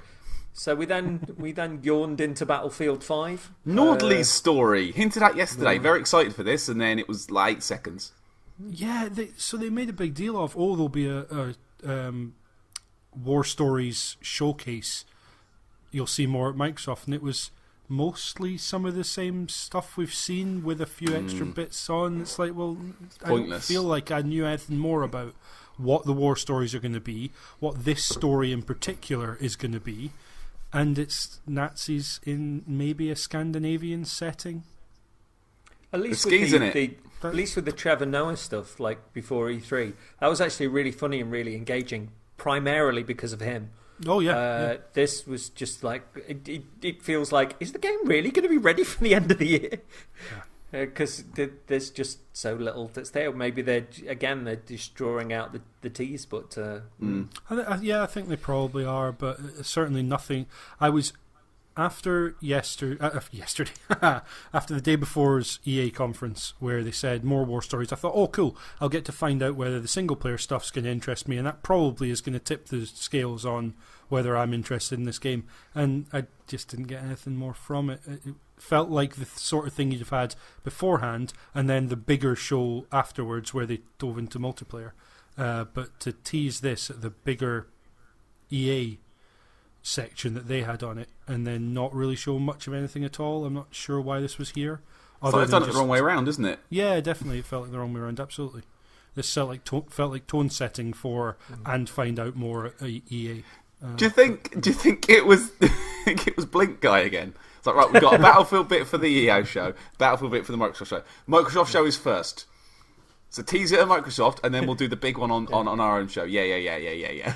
No, or they go to Blink Guy. They'll go like, right. So the big reveal at Microsoft. Then like, what? That memory stick I just dropped in the toilet. Good luck with that. I'm gonna get some crisps. Quick, here's a JPEG. Quick, make a trailer. Yeah, it was very bizarre. So we then brilliantly, gobsmackingly moved on to Forza Horizon 4. It's car. Britain this time, 60 frames per second on One X, seasons, shared world, everyone in the game at once, October 22nd, absolute fucking chaos, and it looks great. Was it October 22nd? Because I've got October 2nd written down here. Oh, okay, I might have just I've got October the 222nd, so I think there's been a fuck up. Damn it! Yeah. Somewhere between early and late October. I was kind of a little bit crowbarred by this because I didn't expect Britain. I didn't expect to see about 300 cars going through stone walls and twatting about all over the place. It looks fun. I'm into this. This was probably the biggest hit of the whole show for me. Do you know what? Maybe we've come to expect it. I did want to see Car because they bring out Car every year. I was excited. They made you want Car. I think I turned to Laura. I'm like, Laura, Car's going to be here. It was a little bit. Yeah, but you've got a car to reveal, right? Where's your? Yeah, and when they showed off, like, they're driving the new Aston, the Ferrari, Lamborghini, whatever the car it was they were showing off. I was like, they're going to bring one out. Is Car here? And Car wasn't there, and I was a bit disappointed they didn't bring out Car. I know they'll slag it off. Will every Car year. reveal itself? I think they've learned their lesson, haven't they? There's only so many ways you can reveal a car, and once you've dropped it from the sky, I think you're kind of done, aren't you? I'm into Mind it you now, were talking about. It's become part of a tradition. It's part of it. It's like having Christmas, but not having a quality street. But you were talking about Phil maybe seeming like a little bit more confident this year. He has spoken in the past about how difficult it is to open a show when you literally have a car hung by wires above you that could quite easily just fall and just end you if something happened. But yeah, Paddy, talk about how this kind of did it for you. Well, I mean, initially, like the trailer starts, it's like, this is quite countryside-ish, isn't it? This is nice. This isn't what we usually see. Like, usually you just see knobheads drifting down Miami beaches and, like the big American middle Texas deserts and stuff. And it's always very American. Going over a big Golden Dew Bridge. Oh, look, there's some skyscrapers and city blocks made of squares. Oh, yeah. Like, we've raced around America 400,000 times. Like, we've all done that. And then to show off the sort of environment they're showing off, with, let's be fair, some irresponsible drifting near tractors. They are trying to do their fucking job. You little boy racers who retire out to the country with your fucking Lamborghinis, cooning it round roads where there could be a sheep on the road, the horses walk on those roads, and you're drifting and hitting people's stone fences. Do you know how long that fence has been there? Granddad made that fence, and you've just driven your car into it, you fucking savage. There's clearly a race against the hovercraft as well. There is a race against the hovercraft.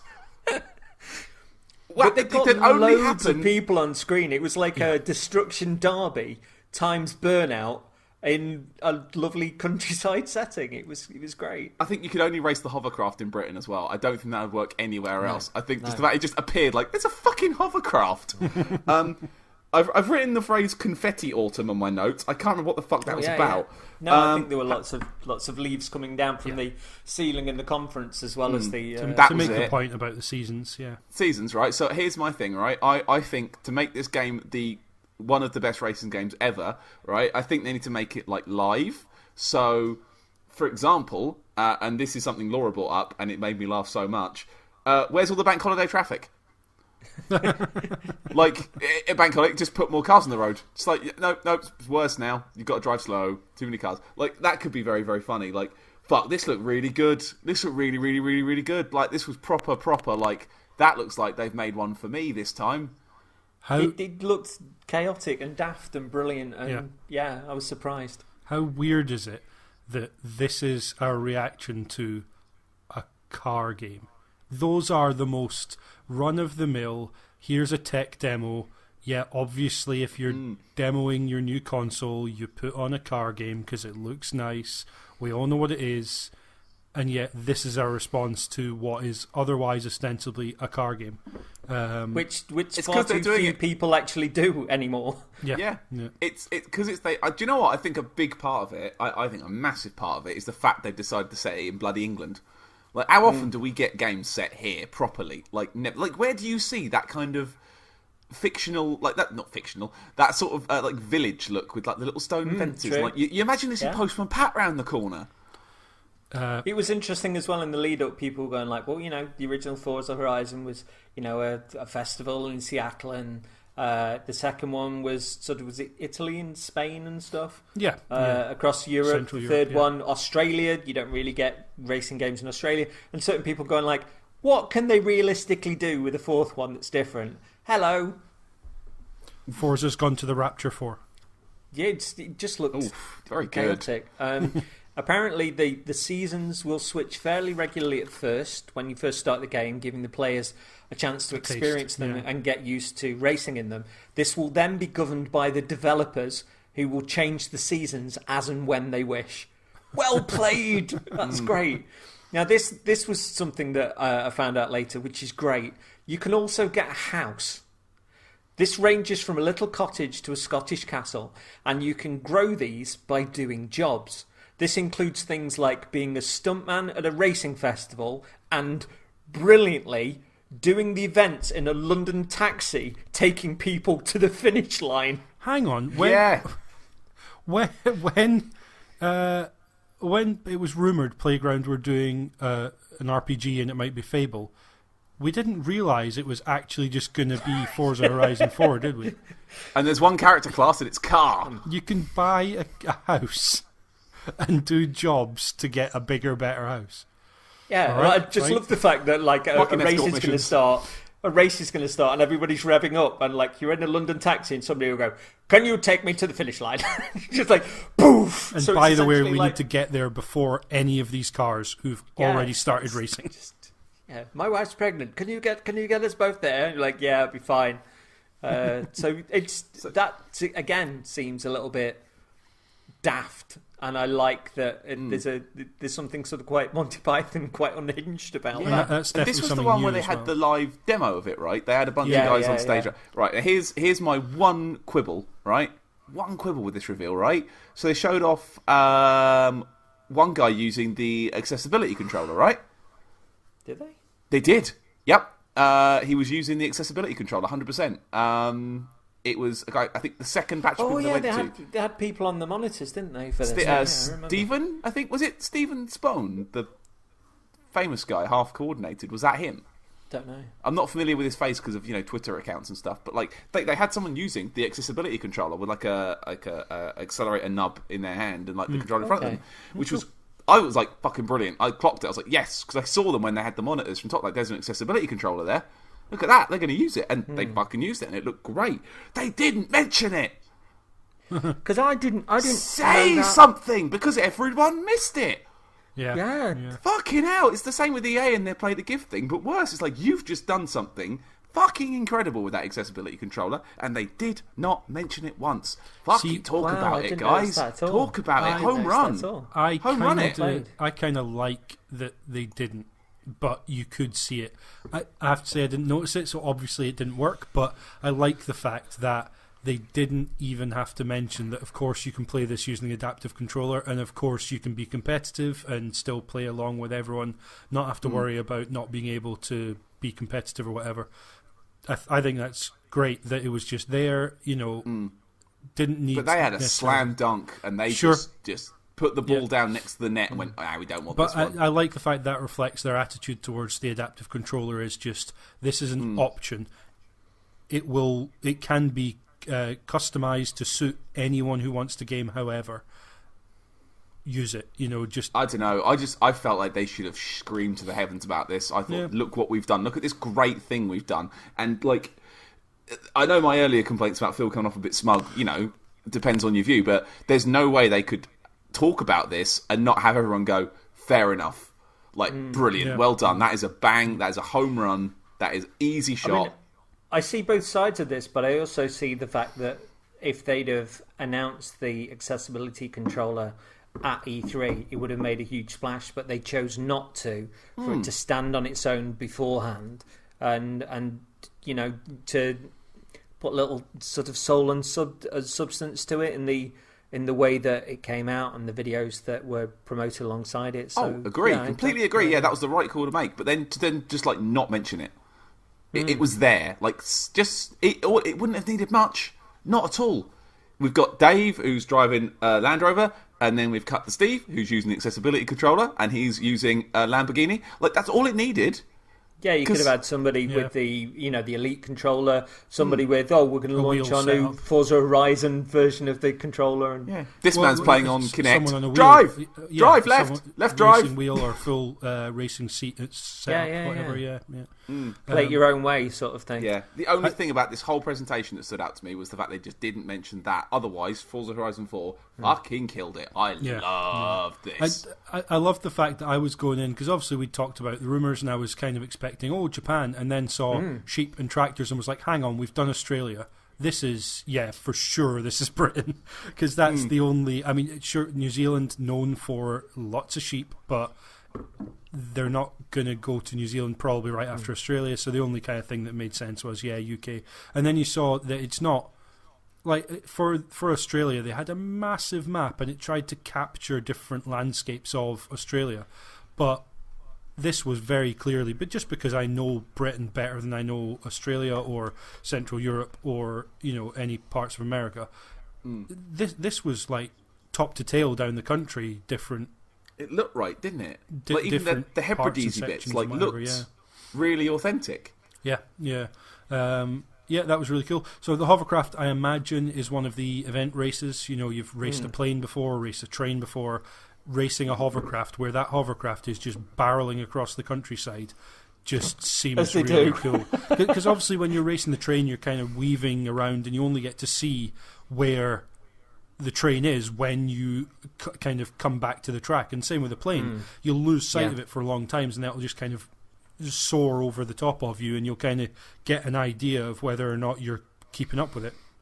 But whereas this hovercraft can go everywhere you can go, and more. I'm hoping you can see that just hopefully crushing walls and plants and whatnot. It's deliciously across. It just looks. In fact, that is how the Isle of Wight ferry does work. The hovercraft of the Isle of Wight does do that. It just kind of mounts the beach, and it ends up sort of halfway in the middle of Portsmouth. Yeah, why not? It's door-to-door service. Ralph Fulton was the weird thing about this presentation for me, because he pulled a full Christopher Walken with where he was pausing in his sentences. It was just like, I'm in the middle of my sentence. What? I don't know if that was just he wasn't used to reading autocue, or that's just the way he is. It just... he seemed great. What he had to say was great. 60 frames per second on X, that's great. For a game that has kind of been 30 frames per second uniformly. The multiplayer... The dynamic groups convoys were in Forza Horizon 3, but the fact that you can choose, and they did make the point afterwards that it was a choice, that you can either play with drivatars the same way Forza Horizon 3 was, where yes, it looks like you've got a lot of other players around you, but it's their drivatars, it's their AI driver. Or you can choose to open up your game, be in a shared, I guess instance, it's not going to be a universally shared world, but an instance world where you are with a lot of other players. You can dynamically jump into a convoy with them, start an event with them, or just play what you want to play on your own, but, you can do, dare I say, Burnout Paradise style, you can do shared events and shared activities and stuff like that. Game Pass day and date, absolutely mentioned there as well. No-brainer. Forza Horizon 2 is the game I bought an Xbox One for. Forza Horizon 3 I picked up on the very first day and played an insane amount of that game for the first 2 or 3 weeks after it came out. And yeah, I'm all over this. And by that point I will have a rolling Game Pass subscription. I've just kind of been holding off until I've got a gap in my gaming schedule enough to want to dive in.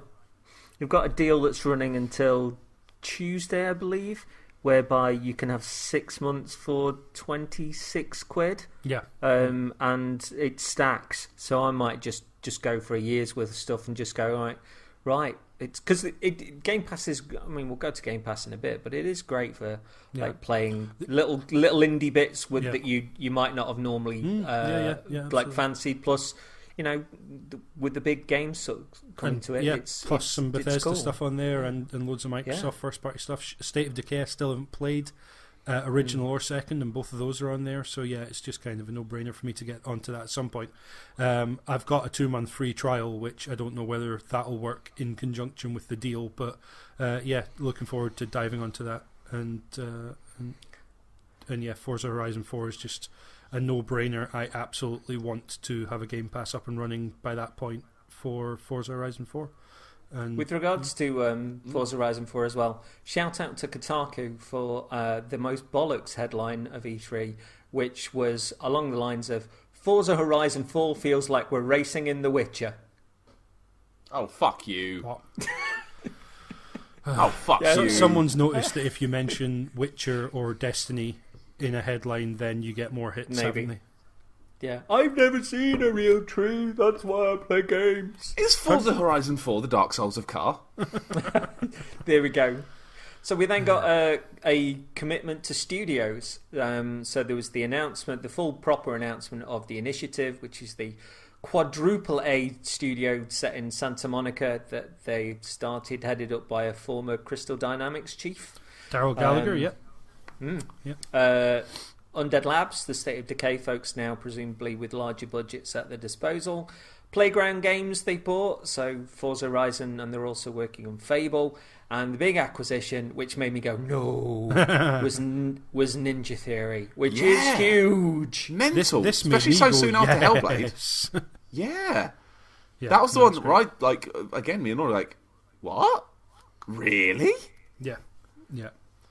Ninja Theory after Devil May Cry DMC felt like they got some freedom by saying, no, we are going to pare down our studio, here's a core team who are going to make a new franchise, we're going to own the IP, we want to work autonomously. And I think it kind of shocked a few people to hear that they have obviously accepted a deal or offer from Microsoft, and maybe feels like they're going back on something they've said previously. They put up a video, didn't they, shortly after, which was amazing, stating why they went with Microsoft, that they nearly went bust a few years ago, had to cut their cloth accordingly.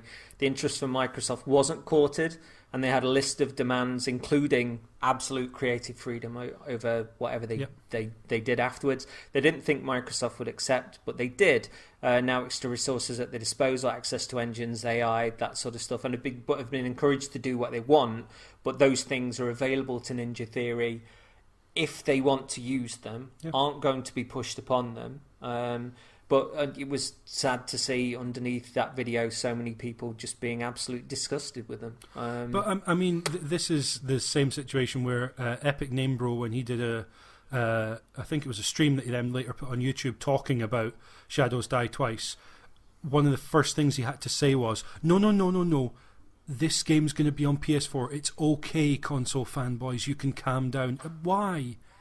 If Microsoft want to go to Ninja Theory and say, look, we love what you do, the games that Ninja Theory have made, a lot of people, I'm sure, don't like them, or it hasn't been for them, but they are distinctive narrative experiences, something that Microsoft doesn't necessarily have in their current stable. Here is some money, please make some more. They've said that they want to continue to follow what they've done with Hellblade and actually have experiences that are a little bit different and off kilter, and have the freedom to do whatever they want to do. And Microsoft seemed to be super happy about that. Plus, when they were considering it, they went to visit Microsoft studios across the country and were just given free rein to kind of talk to anyone. Talk to like the heads of Rare and the people that were there, and about what's going on and stuff. Carr from Forza was there. But it's nice that when they showed in this video the list of developers who bit the dust when things were difficult, and they said that they had to take on a lot of side projects like Disney Infinity and things like that to try and get the money together for Hellblade in the first place. Yep. A British studio that are clearly like immensely talented and creative, being able to stand on their own 2 feet and follow the heart down the path that they've started with Hellblade is really interesting. Talking about, as you've said several times, CJ, and I wholeheartedly agree, talking about having a strong Sony, a strong Nintendo, and a strong Microsoft, all vying for exclusives, but also looking to push the medium forward. Having Ninja Theory, whether or not they end up exclusive to one platform, and by the way, would these complaints have been as loud if Sony had got Ninja Theory as an exclusive studio and bought them? I don't think they would, and that's not okay. That's hypocrisy. I'm sorry, it is. Having Ninja Theory in a position where they can take what they did with Hellblade, where they were on a shoestring.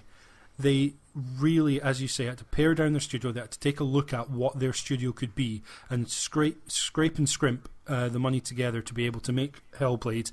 And that game was financially successful, but to me was just a really interesting, wonderful kind of sounds like an odd word, but given the tone of the game, but just something completely different that from action games or from even indie style games you don't see, which is why people were sort of coining the term AA around it, that kind of mid-tier that we don't see anymore.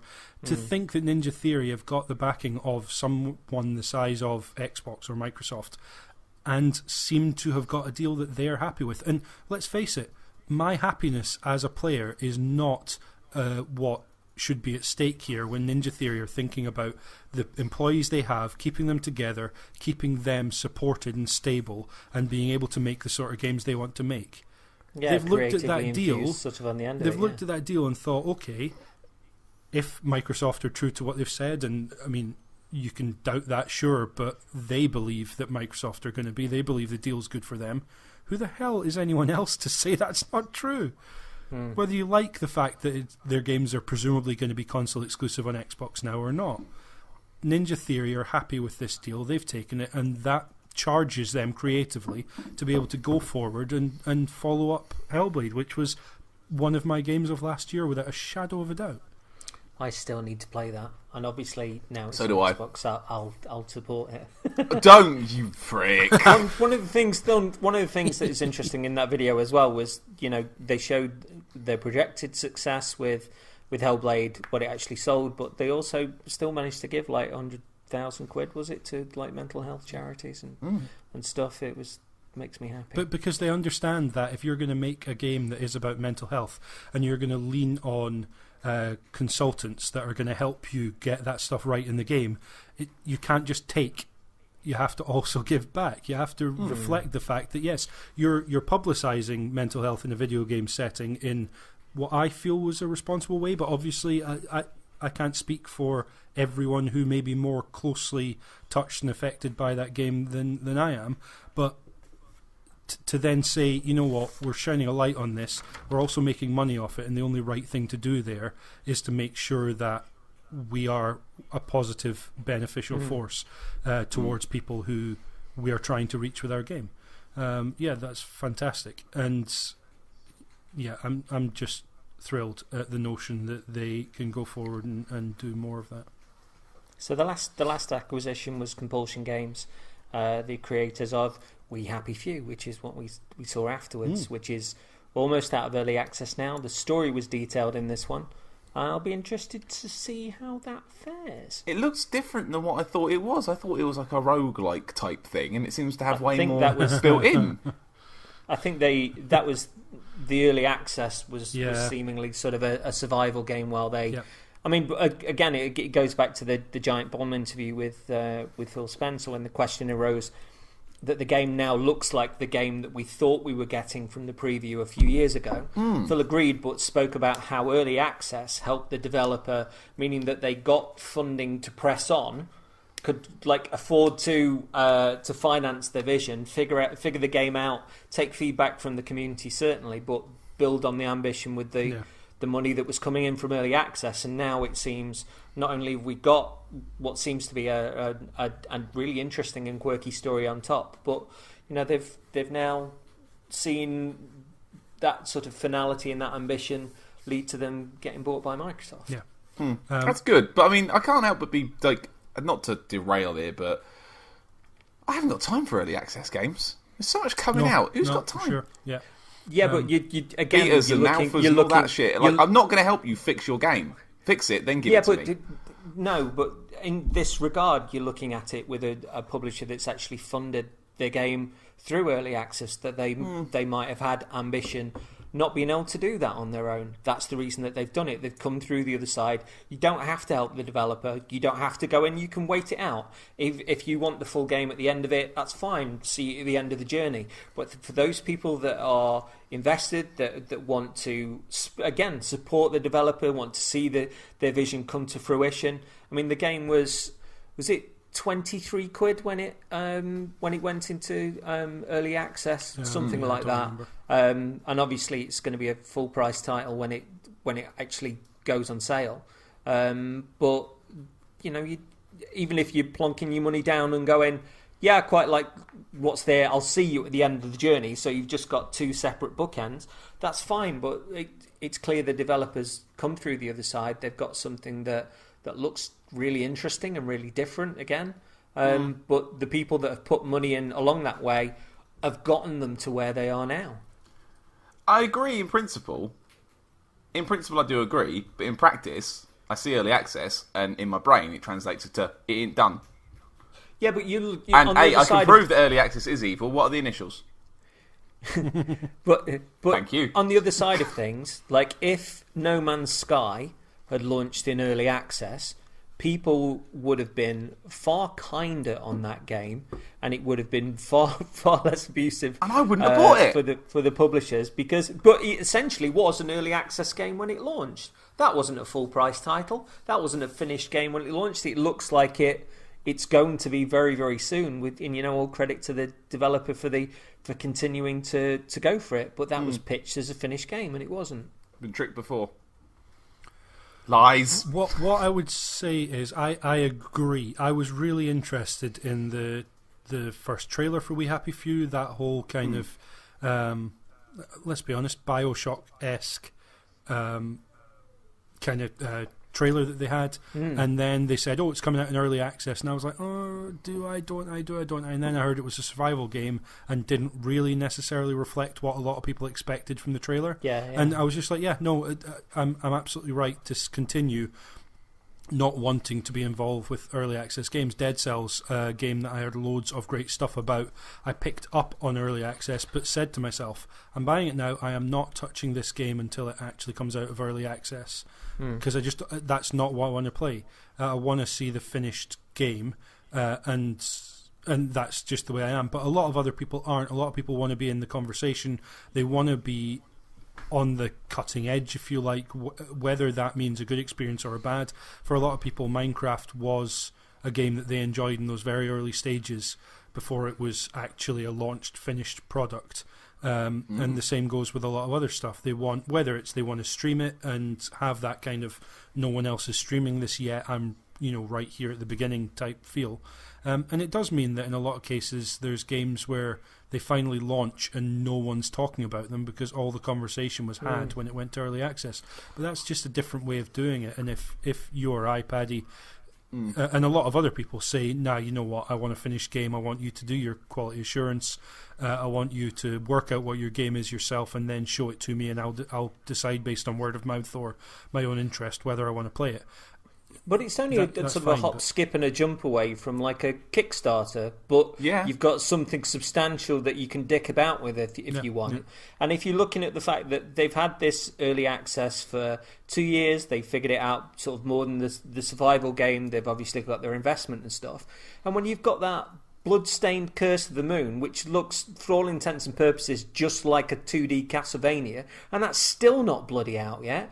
Give me something like this in the first place where, at least people can see the progression that can, as James was saying, affect the conversation, rather than seeing sort of a few nice pictures and a few promises and then goodbye to the next, 3 or 4 years. Yeah. So there is a weird situation with We Happy Few in that it was announced as early access, Gearbox picked it up to publish it, and are still publishing it because they have that deal locked.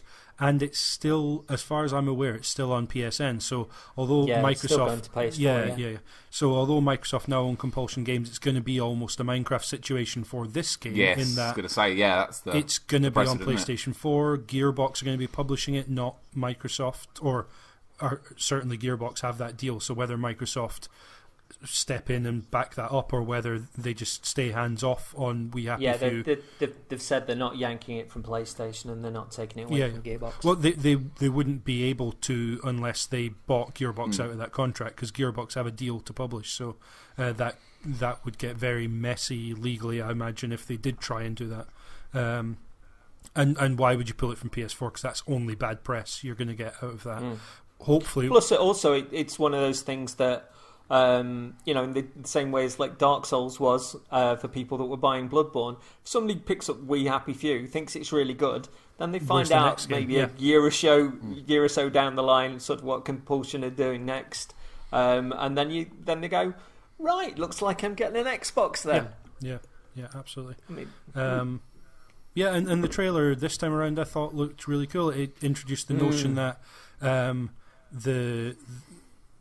the people on the outside and the people on the inside, in terms of who's using Joy and not using Joy, there is a dialogue between them. There is kind of a toing and froing as to who's on what side and what's going on. It looked really interesting. And also that you can't take emotions away from people or tell them, or medically enforce what they're supposed to be without a reaction. And that it looks sort of like you were saying, BioShock, but with sort of a touch of Monty Python sort of in there as well. And it's really sinister. It's like a Monty Python take on Equilibrium. You give two people too many emotion drugs, and they turn into Christian Bale doing gun kung fu. Gun Carter. I fucking love that film. Speaking of guns, PUBG, popular shooting game, gets new stuff. Yeah, they're gonna have a map maybe or two, and there was a trailer that made it look brilliant, and it's not. Doesn't look like that. Like, doesn't look like that. It doesn't look like that. It doesn't. I've seen videos. It doesn't look like that. That's the lie. That was a Todd stylish Howard trailer. and his lies. That was a real stylish trailer. But so Sanhok is a map that's already out on PC, and they've announced that's coming summer 2018. And then, as far as I know, completely unannounced until now, but possibly not. But no name for the map, just a snow map in winter 2018. It shows how far off the pulse or out of the conversation, as we were saying earlier, that I am, because literally I didn't realise the names coming up were map names until later on. They were just like that van's got some words on it. It's pub. It's going to make money. It's that, and Fortnite are taking over the world at the moment. So get your money. See you in court. So then we got Tales of Vesperia Definitive Edition, which was like an out-of-body experience for me, because I heard the din-in, and like before I even knew what was happening, I was like, reaching out for no man's land, take a breath and take a chance, walk 1,000 nights to change the world. I was like punching the air, and I was like, this is coming out of my body without a conscious thought. Tales of Vesperia is one of the greatest games, certainly one of the greatest RPGs ever made. And the remake looks beautiful, includes all the Japanese-only extras from the PS3 version, which didn't get a release in the West. I am very happy this is coming out. I'm really surprised that it's towards the end of the year. I thought this might be kind of an autumn game. But well played, and an RPG coming to the console, which makes me happy.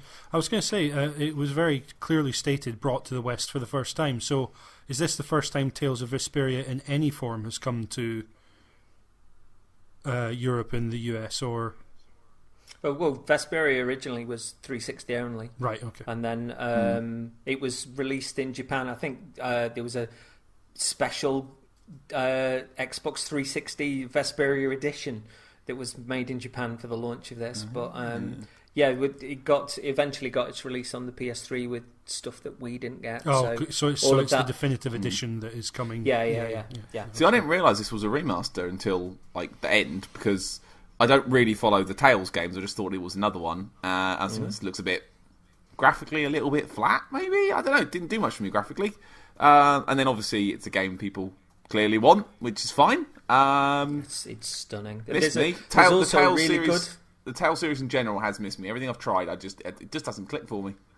There's a really good anime prequel as well to this, which is a movie, which sort of is a number of the characters before the game starts, and it's fantastic. So I'd recommend that as well if anybody's tempted. But it's a truly great game. Also a good Cane and Rinse, which I was almost on. So we then went to Division 2. Washington in the summer this time. Looks fantastic. Love the original. This is day one for me. Day one, not in February. Thank the heavens. Is it March for this one? 15th of March, so it's only actually a few weeks after, in theory, Anthem comes out, which is another kind of long tail, not necessarily games as service, but multiplayer. It's a large game style of game. Yeah. As I say, I don't necessarily think Anthem will for sure hit that, but Division 2 looked more my sort of thing than I kind of felt Anthem did anyway. I haven't played the original, but I'm come play it with me. I was going to say me. Game Pass. Yeah, Game Pass. It's now on, so clearly should. My only issue, as always with these things, is I don't tend to play online much at all, co-op or competitive multiplayer. But you can. I mean, I'd soloed it. On Xbox One, and it's a really different experience solo. It's very lonely, but it's very, degree of maybe survival horror-ish sort of aspect to it. I was playing it again this afternoon. It's a really good solo game, as well as playing along with your friends. I thought this looked interesting. The Washington DC Civil War angle, which they're definitely going for, the notion of this is reclaiming the country, and obviously Washington DC being an incredibly important place to set that kind of a game. It's not political, though. No, it's not political. Ubisoft need to stop this. It's not political. They need to stop this hard. The whole Far Cry 5 thing with they must have known the reaction that was going to get when they announced it and what conclusions people were going to come to, and then they desperately tried to dial back the notion this was about Trump's America. That was the thing that got people interested in your game. What are you talking about? It's actually about President Ronald Bump. It's not Trump. It's very different. I see what you did there. Thank you. It's bizarre. Like, they talked about Far Cry 5 being, no, this is just a specific religious cult doing this. That's still a political thing you're discussing and talking about. And with Far Cry, since 3, they've gone out of their way to try and diffuse any notion that their game has any kind of political ramifications or takes a stance on political issues. And on the surface, I get it, because they don't want to... They're scared of the negative publicity that could come from taking a stand on a political issue. You're talking about a world in which money killed people, or was the delivery mechanism for what killed people, and now you are taking the fight to Washington DC in order to reclaim a world that has lost its civility, its sense of civilization.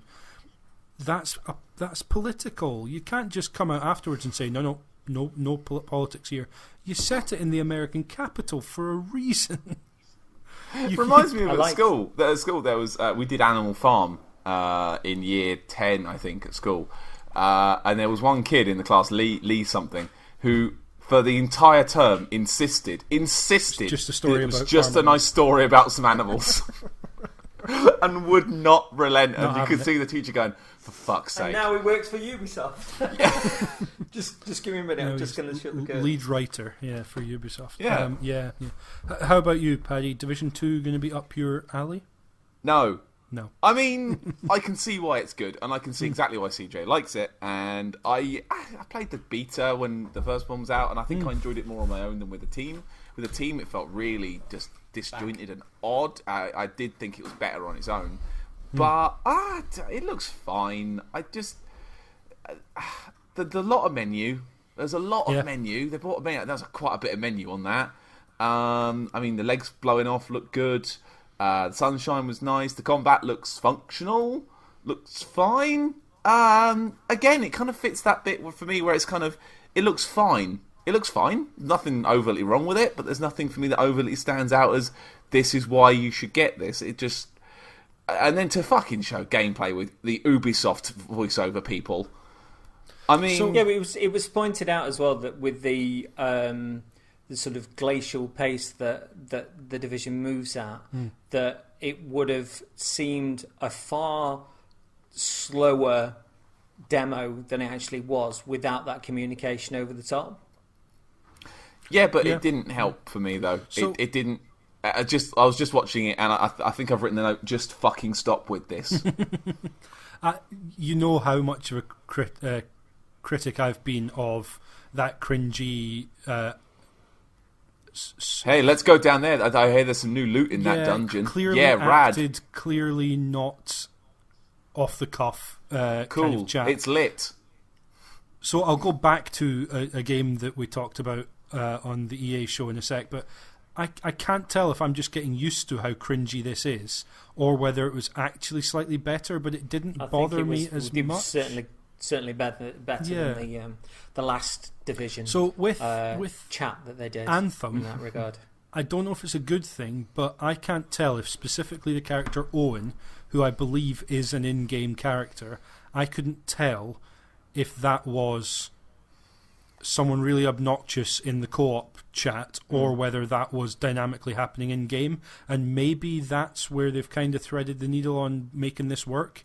Because there was the lass at the start that was going like, I really need to level up. Yeah, which is clearly another player saying that, and in Anthem, no one says that in the real world. I felt like it was kind of, I couldn't tell if one character's voice chat was a player and another was in game, or whether it was kind of dialogue choices in or voice chat options in game or whatever. But it did sound like it was maybe an AI controlled character that was giving information about the world, and it didn't feel necessarily like that in the Division 2, but it definitely didn't annoy me as much as it has in previous years. Like the Division is the poster child for this stuff, because from moment one where we got a co-op demo, I turned off any interest I had from those kind of CG trailer tone setting trailers that we'd had previously. That kind of co-op chat just killed any interest I had, and this time it didn't. So I don't know, maybe I'm just getting used to it. It's weird having played the co-op version on PS4 with my friend Noor. Like the chat between us was very much like that. The only thing that was missing was her being scathing at the fact that I was getting lovely coats and everyone that she seemed to pick up was cream or beige or just an off-white colour. But other than that, it was kind of tactics. Or the people coming in from here, right, you're going to send a mine out. If I go down to there, I can snipe that. Right, you're running in there. Okay, it was very much like that. It wasn't a Destiny where it's like, right, so what you been doing today then? You know, just a light chat. It was very technical and more the Rainbow I mean, I presume that though, CJ, that's probably not quite right. I presume that she was probably saying, right, well, we're going to go in here and I think we're going to shoot this guy on the top first and throw a grenade. And where are you, CJ? Found a coffee shop. Yeah, I did. I have taken pictures by espresso machines in every place in that game as part of my run around. Meanwhile, all your co-op teammates were downed waiting for you to resurrect them. I will say as well, like there was a level in the original that I was playing today with it was set in a kind of an art exhibition, and the people that had gone in there who like murdered all the agents and stuff. There was some really creepy stuff, like people on the ground with like mannequins holding axes and stuff. One guy that had died that had been dropped into a fish tank with like a rescue sort of hoop like around his neck that was underneath. And when you activated the echoes, you could see the games that they were playing with people, basically saying that, right, you group of people around the table, start drinking. Whoever doesn't pass out gets to live. And it turns out that all the alcohol was poisoned in the first place. a sort of runway, a stage where it just said "Make us laugh," or you sort of get the same fate as this lot, and there was just a pile of bodies in the corner. And it's like, fuck, that really hit home with me. I thought it was just a really good mission. I enjoyed it, but I'm hoping for to be similarly affected by this. It looks, much more, at least from the glimpse that we saw, much wider open spaces. And I love the fact that Air Force One was crashed down there. That was so cool. Mm-hmm. Poor Ronald. It's not political. Yeah, no. But I'm super up for this, and I thought it looked lovely as well. I had a couple of quick questions, things I noted.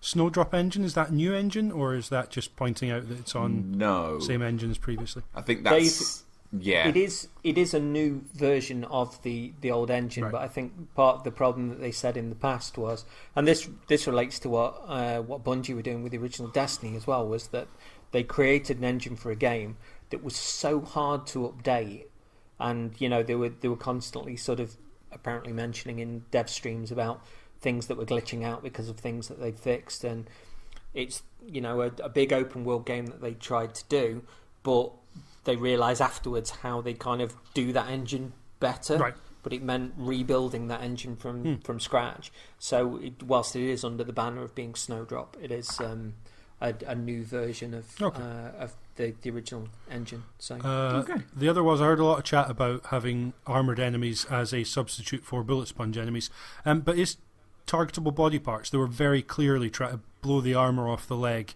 and then shoot him in the leg to knock that mini boss or heavy enemy down to the ground. That as well, yeah. That looked really cool, and I presumed they showed that because that was something that was new, kind of targetable body parts, and presumably if you hit the character in the arm where they're carrying their weapon enough, they might drop their weapon or at least not be able to use it as well. That would be really cool, I think. I mean, there was some neat stuff in the original where you got there was one group who were just walking through the streets just with flamethrowers, just like burning everything and everyone.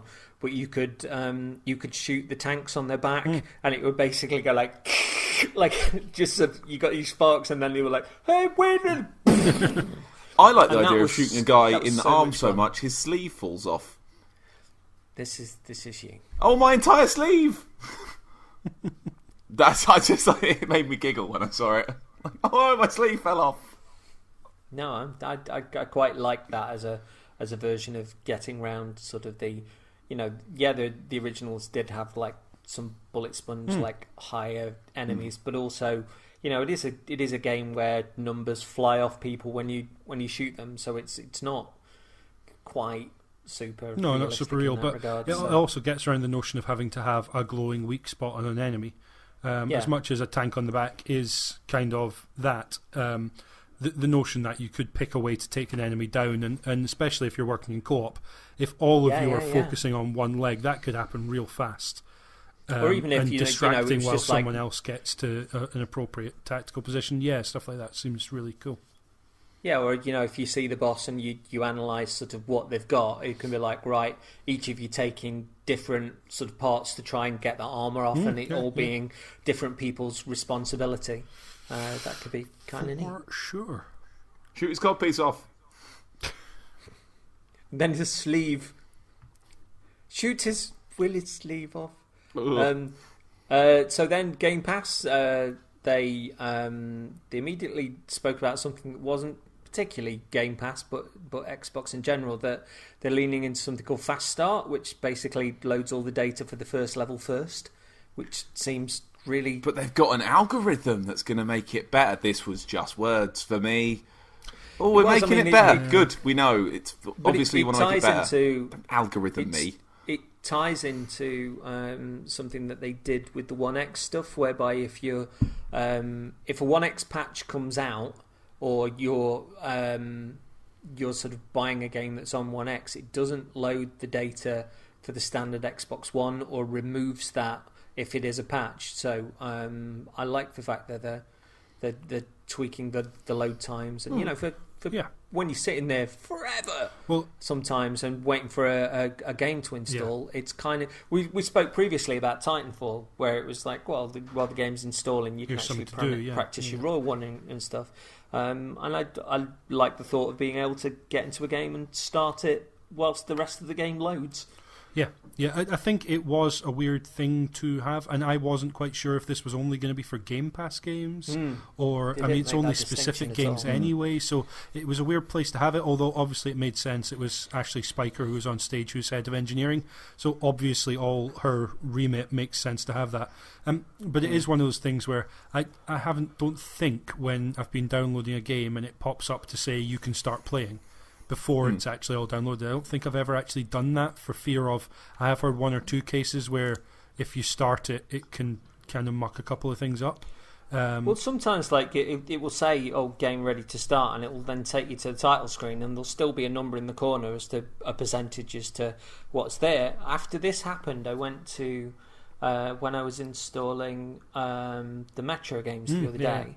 I looked to see if anything had changed, and when you first start loading it now, you first start installing, there's now a little kind of notch on the install, and it basically shows you where you need to get to. How soon you can actually start playing the game, which is kind of neat. I like that. In a world where we're looking at more and more downloadable games, and those downloadable games are getting bigger and bigger, and also a world where streaming has been mentioned at EA, Microsoft kind of alluded to it as well.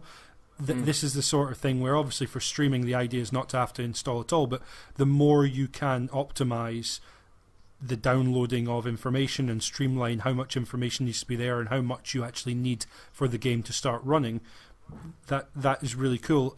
It wasn't clear what it was. I heard some people saying, games will load quicker, but they were talking about load times from a save or between areas and stuff. That wasn't what this was. This was quick start is something already existing.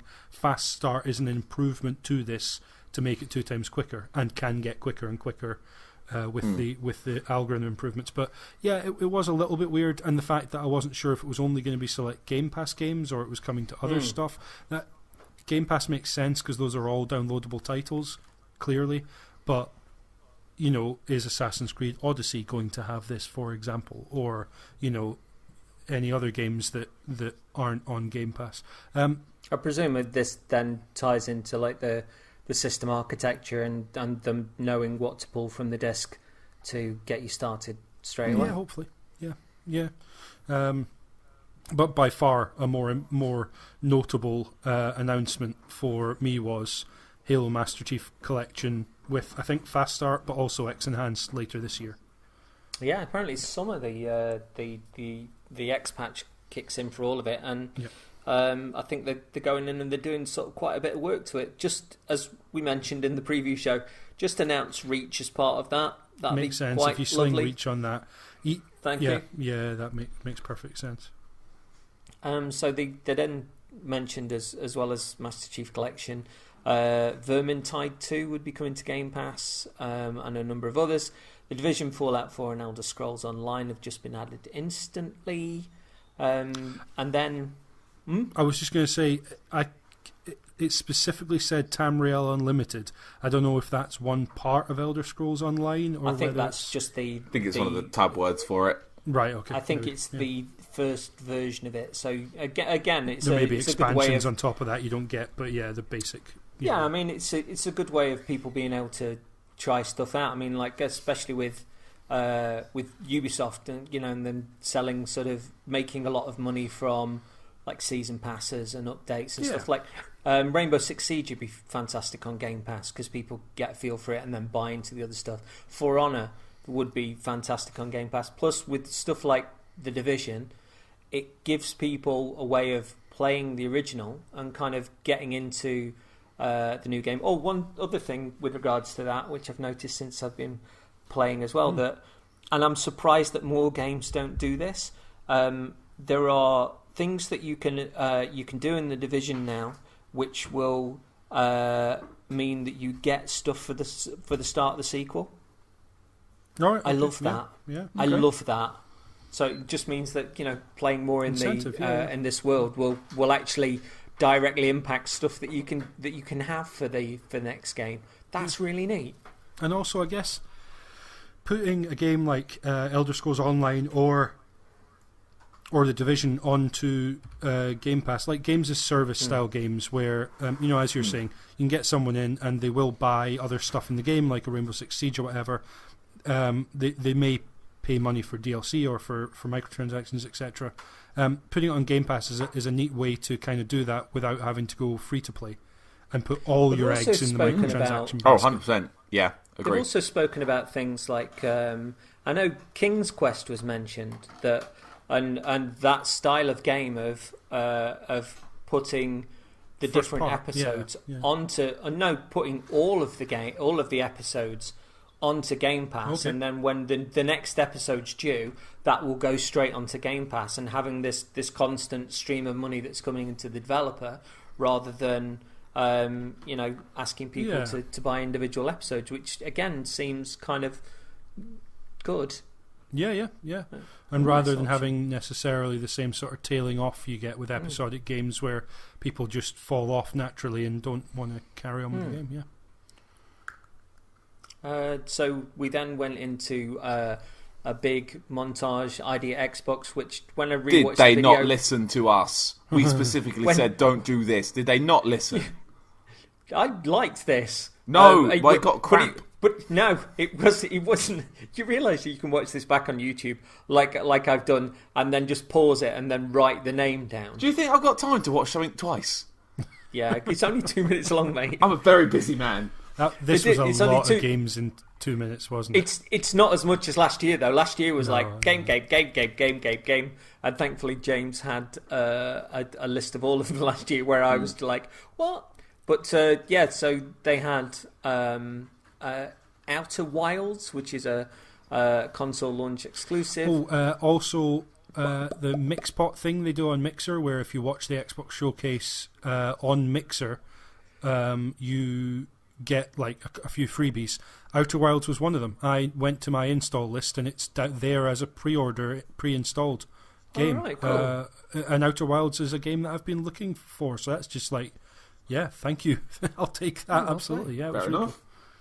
So, Outer Wilds After Party, Kingdom 2 Crowns, The Golf Club 2019, Vermintide 2, coming to Game Pass as we mentioned, Fringe Wars, which looked sort of quite spacey and kind of cool, Below, which is a console launch exclusive. The warranted 10 seconds of Below we get every year.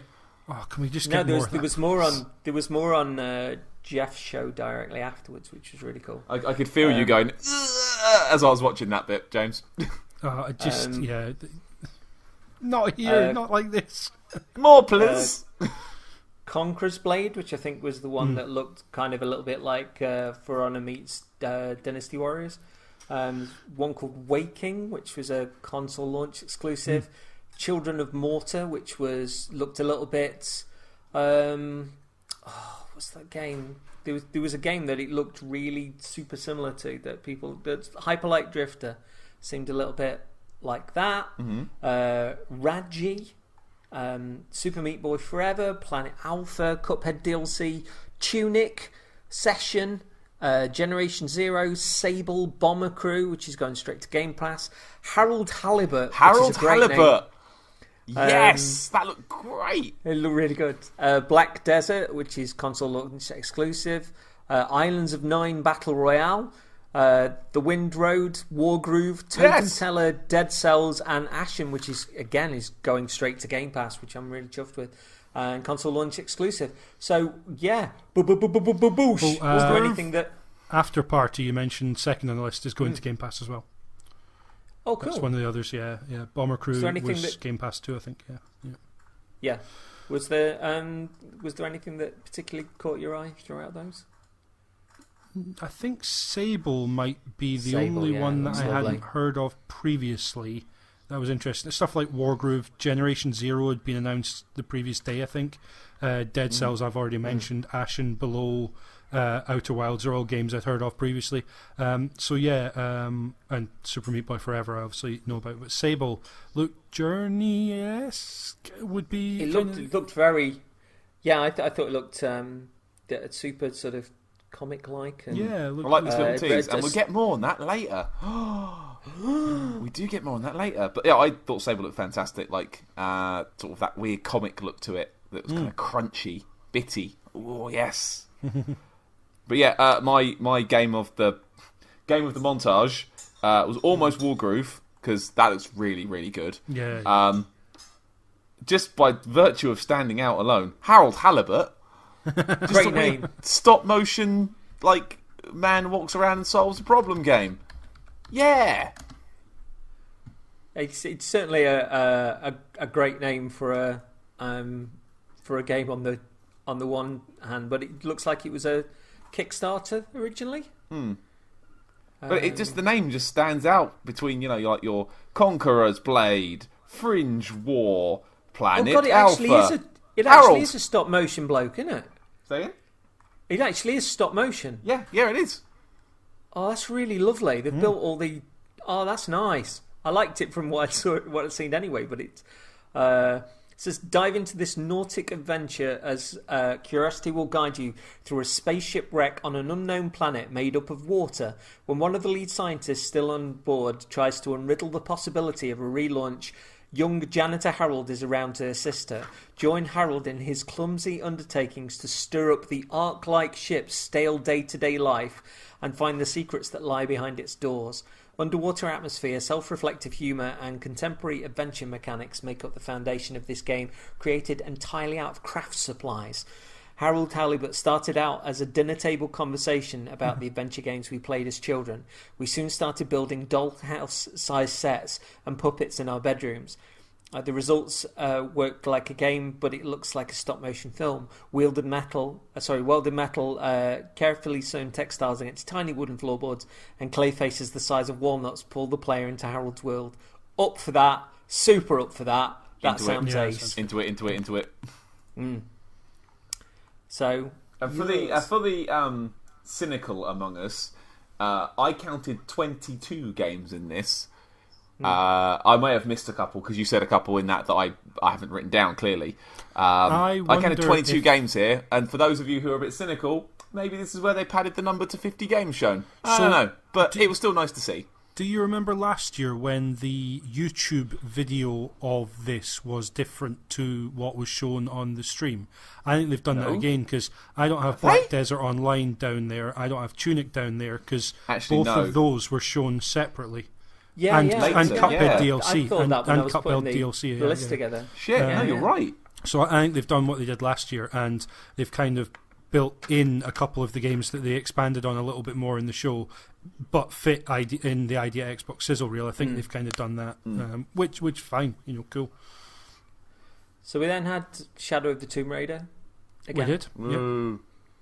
Yep. Moving on. Lara Croft fucks up with a dagger. Pretty much. It's a magic dagger. Should I take it? No, you shouldn't take it. I took it. It's gone wrong. They wanted to lean on the notion that Lara might not... I heard some people saying, she might be the bad guy. Oh, come on. Be serious, will you, for a second? This is the game where she becomes the Tomb Raider. It seems the Tomb Raider isn't a bad guy. They are suggesting that she might have messed up here. And that begs questions of, if you are a Tomb Raider who goes poking about in cultures you don't necessarily understand and is doing it to pull crap out of tombs and put it in a museum, that's a poor choice of words, important cultural artifacts out of tombs to put in museums, you are messing and meddling in stuff that you have no business doing, whether you're doing it for quote-unquote noble reasons. That asks some interesting questions. I don't know if Eidos Montreal are going to do that, or whether they're going to no politics here it like Ubisoft. But that seemed to ask some interesting questions. Not convinced they're going to necessarily follow through on it, but that could be quite cool. But otherwise, At least if it was older sort of Lara, it'd be like, well, because of the things that you've done, it's caused floods and people are dying. Yeah, but sparkly dual knife. Yeah. But I have this. It looked an awful lot like previous games. It's being handed to a new developer who that could give them a chance to do something different, but possibly means that actually what they're being asked to do is more of the same because Crystal Dynamics are busy. Once again, you could have told me this was a bit from the last one, and I would have believed you. 100%. For sure, it's absolutely easy. for sure. Yep. Apparently, you can stealth the entire game, which obviously ties in a little bit to. Don't tell James that. No, but it ties into sort of what the previous developers done with Deus Ex as well. So yeah. I expect to be lifting vending machines all over the place. So we then, as people punched the air and went Skate 4, we then found out that the skateboard game was a game called Session, which again is a former Kickstarter. Damn you, Todd Howard, and your lies! I think I was angry. I was so angry. A technical skater in the sort of style of Skate, I believe. If it plays exactly like Skate, that's fine. I was like, oh, they're doing it. The madmen, they're actually fucking doing it. They didn't do it at their own show. Go on, EA. Fucking finally. They listened. They didn't listen.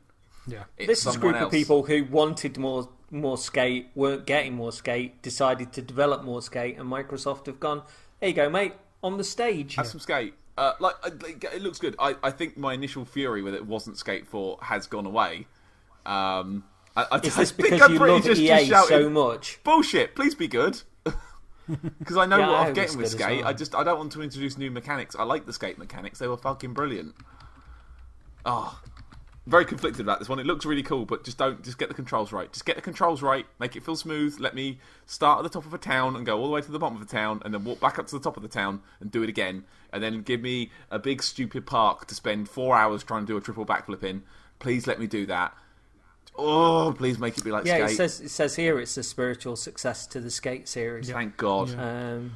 So console launch exclusive as well. Please be good. Creature Studios. Not entirely sure how they're pronouncing that. There's a hyphen in the middle of the word, so who knows. But Skate spiritual successor. If EA aren't going to do it and someone else wants to, absolutely. But EA or the teams that made Skate were presumably pretty big teams, were able to get licensing deals with skateboarding brands and manufacturers and skateboarders. I'm not 100% sure if this team are going to have the scope to do that, but if they, as you say, Paddy, if they can get the skating right, which, let's face it, is kind of the important bit there, then I'd be up for that. And would you trust EA these days? Well, exactly. This is it. Look, it's a loot box. You got wheels in it. Hey, it's another deck. Here's 400 of them. You have to get them all. You can unlock Chad Musker. Just give it someone who gives a shit. And it looks like at very least these people seem like they give a shit. In the same way as with Burnout 2, Burnout 3, I didn't really care that they weren't real cars. So it's absolutely. not a super licensed deck, and I'm getting a Mamacita, I don't know, like a Ringondo. Are you saying set of wheels? That's fine by me. Are you saying that you weren't excited by the trainers in the NBA Live 19 video? It's not got Young Kiv in it. Oh, that's what every other game needs. Young Kiv. No, but I think that with a lot of people expecting Skate 4 or hoping that Skate 4 was going to turn up, the fact that these people that have done the Kickstarter, they're really big fans of that game, got a platform to show off their spiritual successor. Yeah, absolutely. I think it's pretty neat. Yeah. I just think they baited me. It's like Skate 4, and then it wasn't, and then just that initial rush of But thinking about the chorus of people punching the sky. Yeah. So we then went into Black Desert, which superb trailer, I thought. It blindsided a lot of people as to exactly what it was. I'm still excited for this game and really want to play it. It looks good. I didn't get much from the trailer, if I'm honest. I was trying to work out what it was. I've written the phrase magical bullshit land. But in the same way as people were going Skate 4, people were going like, it's Fable. It's Fable. Yeah. It's the new Fable. Is it the new Fable? It's the new Fable. Black Desert. I will say, the only thing I know about Black Desert Online, the only thing that has any Beautiful connection ladies. to it is it's the very, very, very, very, very, very, very, very funny Monster Factory video that the McElroy brothers at Polygon made about that, where they made a Bart Simpson in it. It was one of the funniest things I have ever seen. I weep every time I watch it. Just like Bart. We've done a Bart.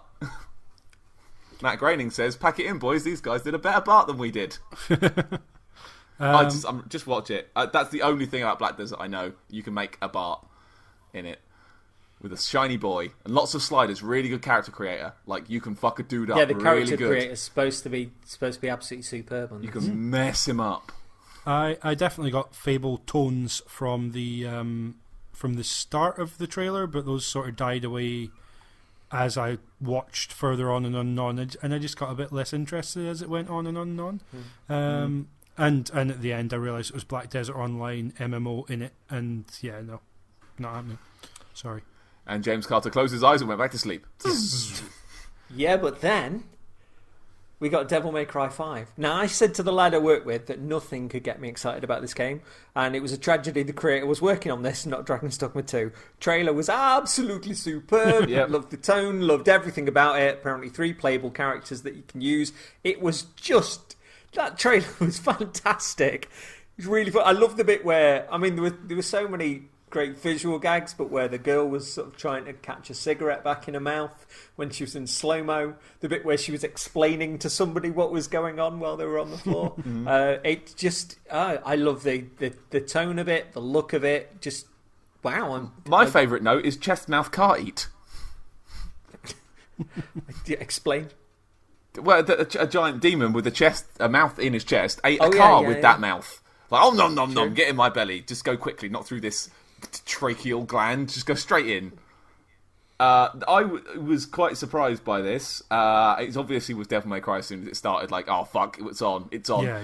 Me, being a dumb fuck, thought it was Virgil for a while, thinking that doesn't look like Virgil. And then, obviously, it's not Virgil. It's Nero from fucking Devil May Cry 4. They're actually carrying on with him, because I thought he was cool. Dante and Nero, which our chinchillas are named after... We have a very special connection with Devil May Cry 4, only because those names sounded cool when we got the chinchillas. Not the point. I'm into it. The only thing, and this is a Laura comment, she's tired of making them try hard, be cool guys. I think Laura's frustration with it is that in Devil May Cry's sort of 1, 2, and 3, like, Dante was pretty cool, but, like, in an effortless way, I guess? Like, he wasn't I mean, maybe not in 3, but, like, he wasn't... I've seen the way you dress. Well, but, like, not in a just complete, like, try way. It was just like, hey, let's be cool, let's wisecrack and do a cigar trick, do a cigarillo, and just let's do a cool car flip. And it just kind of feels like they've gone a bit too far down the Platinum Games let's be fucking rad thing, which isn't a problem. Like... It's not a problem, like, because it still looks like it could be fun. But I think Laura just likes a simpler time when they were just cool pieces of shit, like just an absolute piece of shit in a dirty coat. Like that was Laura's view anyway. We agreed that it looked brilliant. Like, it did look like, hell yeah, we're getting it. Of course we're getting it. Look at it. And the fact that they've got that just wonderful motorbike handle. Sword that Nero's got with the vroom, vroom, to kind of charge it up, like, fucking get in my belly, get in me, yes please, I want of you please, yum yum yum yum yum. But yeah, otherwise very very into it. I think maybe the shades of design probably nicked from DMC, which was the Devil May Cry game I don't like, and that's going to make me internet pariah. But I didn't like DMC. I got that couple of hours. It's okay because you're the actor Christopher Plummer. I am. Didn't like DMC. Didn't enjoy it. I got annoyed with it. It was a bit too try hard to be cool rather than just being cool. So can I ask, what you said you thought it might be Virgil at the... Because he had a blue coat. Yeah. I'm thick. At what point did you realise it was Nero? At the end. What was it? Motorbike handle, even the swords? Motorbike right? No, sword even that didn't twig because it's been. Okay. To be fair, we played that game. It's been a while. It's been 10 years. Been a while. Yeah. And then it just hang on. He's got a hand because he lost his hand. Wait a fucking second. just wait a dickin' moment right here. And then it clicked. So the kind of robot arm actually threw me, I have to be honest. When I first saw it, and I saw new Dante-looking character sitting next to a girl who didn't really look like the girl out of DMC, I thought, oh wow, it's going to be Devil May Cry 5, but maybe they're actually going in a direction similar to what DMC did.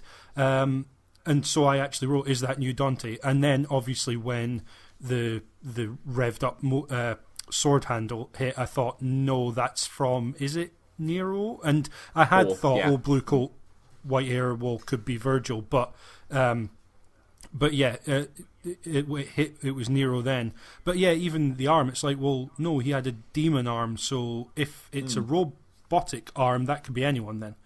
But there's no reason it should be Nero. And then obviously you see that clip where he's had his arm cut off and gets the replacement for that. Because you can only keep a demon arm on you for so long before you start going a bit weird. But I get the feeling there's different arms that you can use for like different stuff as well. Yeah, possibly. Yeah. Sekiro, Devil May Cry twice. Does seem to be a bit of a theme, doesn't it? I thought well, actually, we'll get onto that in a sec. 'Cause I'm sure you will have opinions. But so they brought out Hideaki Itsuno and Matt Walker to kind of translate for him, and he opened by saying waited 4 years, and I thought, oh wow, that's really cool. So he's not completely throwing DMC under the bus, because contrary to you, I really didn't like old Dante.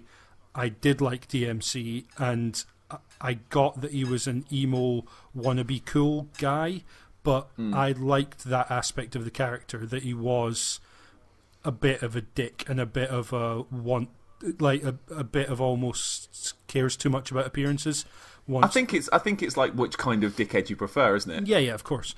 Yeah, it is. I think. Join us on next week's What Kind of Dickhead Do You Prefer? Formerly Twin Humanities.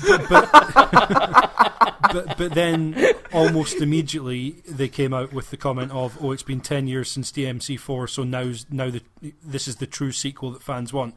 And I just thought, fuck off.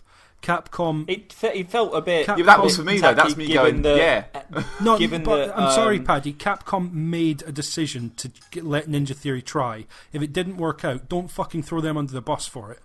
Don't throw them under the bus for it. Support them for it and say, "Hey, that was something we tried. We didn't think it necessarily worked the way we wanted it to." But you don't need to say this is the true sequel fans want. This is the true sequel pricks on the internet who sent death threats to Ninja Theory want, and fuck them. If you don't like DMC, fine, absolutely fine. This is the game you want, perfect. If you're going to send death threats because Devil May Cry 4, which isn't a game I particularly enjoyed, is your bread and butter, and DMC wasn't, no, get a grip. Absolutely get a grip. Death threats are not the answer. No. Given Ninja Theory had been announced as a studio that are now part of Microsoft Studios, it to then seemed have this on that, stage that as well, little kind of elbow jerk just seemed a little bit tacky, and it didn't seem necessary within the build up for the game, because we've already seen that the game looks cool. They were coming out and sort of going to talk about it, and we're excited to. It just seemed a little bit tacky to have that kind of. I agree, and I think there's a way to do that, and to appease people like yourself, Paddy, who have a preference. Hey, we all have preferences, that's perfectly fine, without saying this is the true sequel. That makes it sound like my one's wrong. No, but well, if you like it, fine. But no, everyone's got preferences. Vote now on Mixer. You might win a game. But it just seemed really off to me to talk about the true sequel fans want, when I'm sitting there thinking, but the aspects of DMC I saw in that Devil May Cry 5 trailer are what keep me interested in it. And now you're saying, no, true fans want this sequel.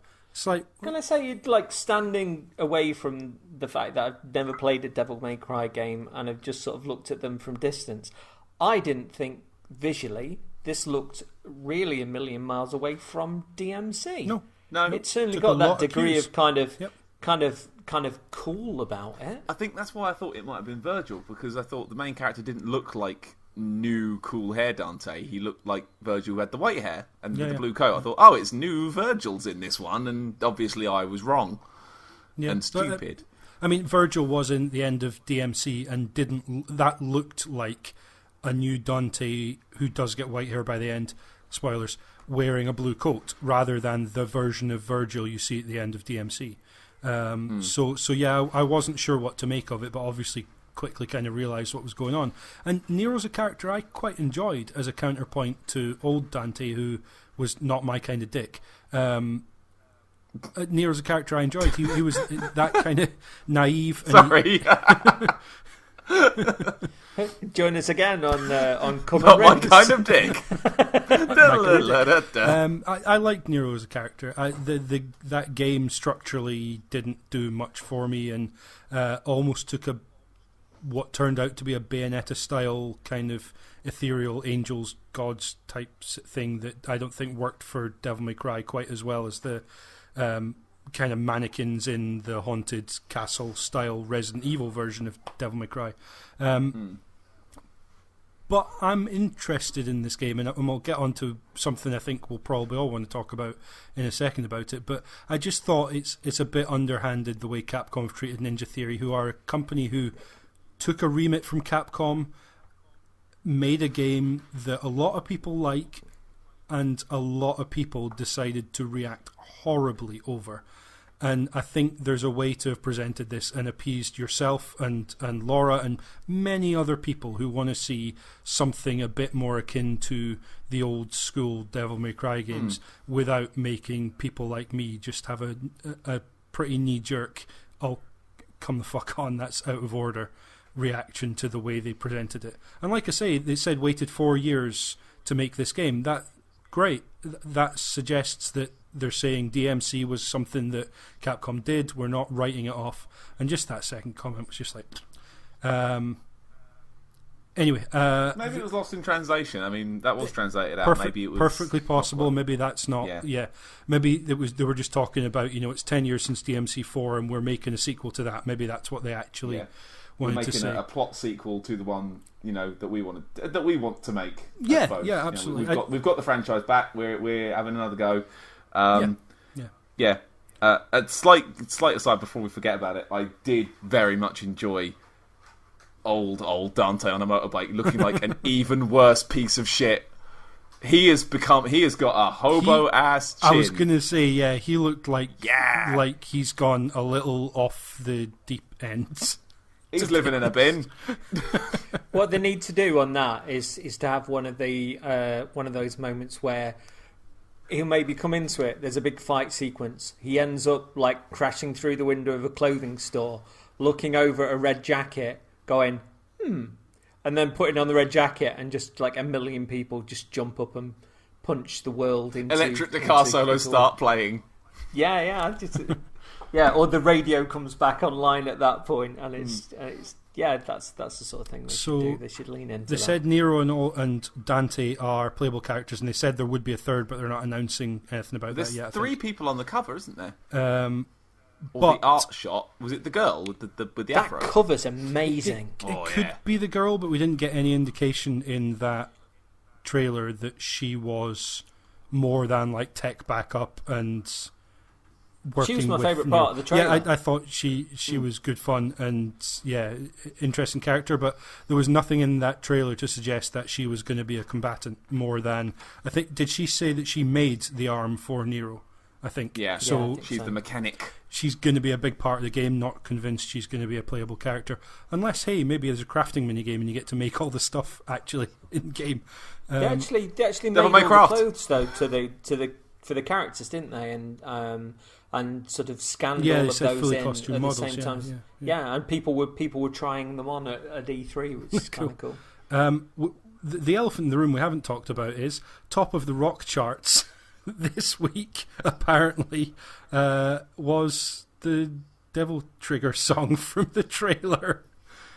Really? Yeah, but the song obviously was made specifically for this game, I guess, and the trailer. And apparently has been a bit of a smash hit with online downloads. And I can't really blame them. I thought it was a pretty Devil May Cry song, to be honest. I didn't know that. That's shit. really cool. Yeah. Nice. So we then went to Cuphead DLC, new playable female character, Miss Chalice. I thought the name of this, Delicious Last Course, that's very clever. Yeah, very good. Took me a second, like, I get it. Lady Cup. Yeah. I'm sure this will be very good. I'm yet to play Cuphead, but it does look like my shit.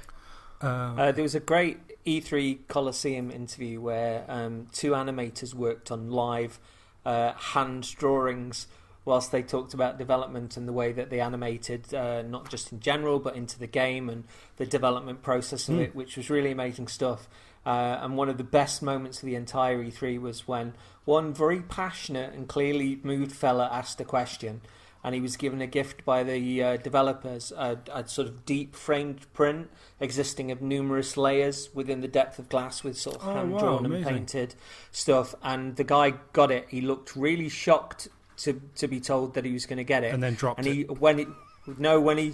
When he got it, he clutched it and cried, and kind of his partner just like leaned in and like hugged him. It was really touching. That's cool. The whole of that segment was amazing to listen to. Just how hard they worked on the development and stuff, and how meticulously. But yeah. New island, which means like probably 4, 5, 6 new bosses. Chef Salt Baker, I think, was the name of a character that popped up at the end.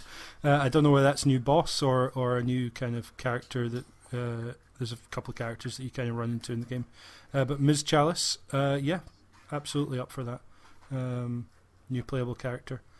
As far as I'm aware, there's no difference in abilities between Mugman and Cuphead, so I don't know whether Ms. Chalice is just going to be a new look for a character, or whether she's actually going to be the character you play as for this and will maybe have different abilities. That would be cool.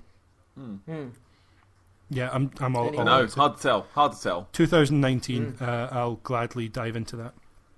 And it's been a massive hit, hasn't it? The main game, like a huge hit. Smashed it. Cool. Then, speaking of absolutely gorgeous hit. and lovely, hopefully, Tunic, which we saw on the PC Gaming Show last year. Cute little fox. High action, very linked to the past meets Oceanhorn. The result of a single creator. Day one for me, 100%. Just the more I've seen of this footage, the more that I've kind of fallen in love with it. I'm super up for this. I have nothing bad to say about it. It looked lovely. Isometric Fox Zelda, that's fine. Yeah. That's great. That looks really nice. And I like the Anubis wing. I've written Anubis wing guy. Yeah. It's like the boss in that just looked terrifying. Like really fuck. The effect on that. So when it first sort of it turns around, it looks very somber and still, and Anubis looking, as you say, and like 3 times the height of your character as well. And then kind of the sort of line frame wings come up out of it. And then when the sort of black just sprung and bled out of those wings and almost overwhelmed the screen in clearly a kind of like tearing through reality kind of effect. Yeah, it looked absolutely terrifying. Up for it. My comment on here was just looks foxy. I think it just looks absolutely amazing. It's the first thing is though, you look at it and you go like, this is really cute and really sweet, and then shit gets dark. All kinds of Zelda, and a little Fezzy with the kind of isometric but going around perspectives on towers. You kind of look like you're bending around the tower. So a little Fez-esque. And the combat looks incredibly 2D Zelda. You know, dodge roll and then spin attack with a sword and kind of blocking and just all kinds of Zelda in there, which is cool. So we then had Jump Force, Holy Shonen shit. Jump characters trying to save or destroy the world. Naruto, Dragon Ball, and One Piece in the main vid, Death Note in the final moments. I saw folks literally leap out of their seats for this on the Easy Allies reaction vid. Apparently it's quite a simple fighting game, but maybe that's what's needed in the light of Street Fighter, Injustice, Dragon Ball Fighters, etc. being sort of super complicated. There's too many of those anime 3D fight games have so many fucking mechanics. I've tried a few of them, and you just can't take it all in.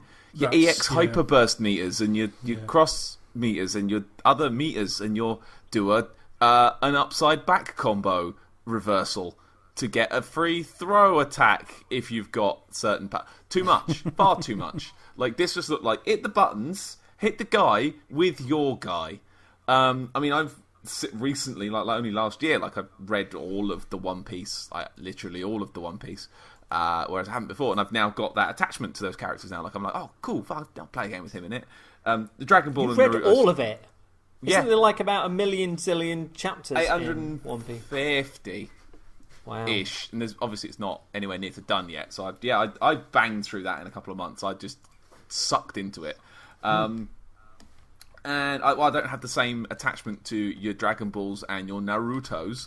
The shot of fucking Light Yagami at the end from Death Note. Holy shit! Okay, all right. Is he in a fighting game? I suppose like Marvel, like Phoenix Wright from Marvel Capcom. Like Phoenix Wright's in a fighting game. What the fuck? Yeah, the idea that this might then have other Jump characters in it as well. They've got to have the lad from Bleach, haven't they? The lad from Bleach. I think there's definitely precedent here for a JoJo or two. Mm-hmm. I just please let me... because that would be horrible for you. Paddy, have you heard the JoJo DLC is going? Paddy is like a ginger star that rises into the heavens. It does a lap of the earth. Fucking give me that. Let me use Jonathan Joestar and let me beat up that prick from Naruto. Let me have this. James, did this strike any chords with you? So, anime fighters as a kind of subgenre, are incredibly complex generally. Sometimes not too bad to kind of get into and be able to do some cool stuff quite quickly with, specifically like Dragon Ball Fighters. For example, you can do really cool stuff without really knowing what you're doing. But yeah, if you want to get in depth into it and kind of learn team building and just using all of the mechanics at your disposal can get incredibly difficult. Is this a fighting game from the trailer? No, I had no idea. Yeah, it is a fighting game. Apparently, it's quite a simple one compared to the complexities of Dragon Ball Fighters from last year. But they seem to be fighting in the human world, in the meat world, in our world. Why is that? So Dragon Ball Fighters comes from a lineage of your Guilty Gears and your Blaze Blues and stuff like that. The thing that kind of struck me was, because my first thought was, this is probably going to be a fighting game, but then I thought, well, why would it be a fighting game when we've had a Guilty Gear and a Blaze Blue cross tag battle and Dragon Ball Fighters all in the past year, albeit a Guilty Gear was a third iteration of that particular installment of the franchise, but that's a lot of anime fighters coming out, and there's a lot more fighting games. Does it potentially have JoJo in it? This is the thing. Yeah, it looks odd having another fighting game with Dragon Ball characters in it, but that being said, if they can do something different with it so it's not too similar to Dragon Ball Fighters, yeah, absolutely go for it. That game has done incredibly well and shown that there's a big appetite for known anime and manga properties to be put into fighting games, and those fit fighting games, over the top special moves and combos and spectacular action. And in Dragon Ball Fighters, they did a really good job of, when one character goes down, you have like a rush in to clash for the next round. They do stuff like that really suits the franchises they're drawing from. So yeah, absolutely go all in. And yeah, if they can add in other properties as well on top of the 4 that we've seen, yeah, why not? My only criticism is literally, from that trailer, I didn't know exactly what the game was going to be. That doesn't say good trailer to me necessarily. Anime boy hit other anime boy. Yeah, but it could be a beat 'em up. Look, Rubber Hat Man's in it. It's got rubber, and the one with the headband, and the one with the hair. Sure, but it could have been a third-person action, or it could have been a brawler fighting game, something very specific and different that, certainly could have been from the trailer, but I felt more confused at the end of that trailer than I thought it should have been, given the announcement they were making. We had a bit of a giggle later about how Light from Death Note would operate, whether you would play as Ryuk punching stuff, or if you would say, I don't know, run as far away from the anime Supermen as you can, while frantically using the PlayStation touchpad or whatever to type in the name of the character you're fighting so they die. Like just mashing a digital keyboard, like, oh fuck, I spelled Goku wrong, oh shit. Well, as you mentioned, Marvel vs. Capcom certainly put some atypical player characters in there. And anime fighters kind of have reputation as doing some weird things with different characters. So, yeah, go full in, have something really weird. Maybe not just like that, because I don't think that would be terribly fun. But for the person who's trying to chase someone down before they draw in their name. But yeah, go off the wall, go really bizarre with it, sure. Absolutely. Hey, there's an idea for a new Typing of the Dead game. Yeah, but you need your Xbox chat pad. Yeah. Oh. So we then went into Dying Light 2. Chris Avallone came on stage, who's a super talented gentleman who I saw do a talk on game design at Game City a few years back, and he's just really captivating company, and I think he was a good person to front this presentation. So a world that reacts to your decisions, different outcomes shown to a mission, sending you towards a water source, killing the enemies and aligning with them, proved sort of one reaction where I think the water went on the black market and the city went sort of downhill, or you could align with the police, who then start to, your city goes sort of quite nice, but then the people start getting picked upon, and there's a sort of a distance in class. Policing of simple effects and massive punishments for simple crimes, not political. And then there was the great bit about the end where it's like, almost forgot about the zombies.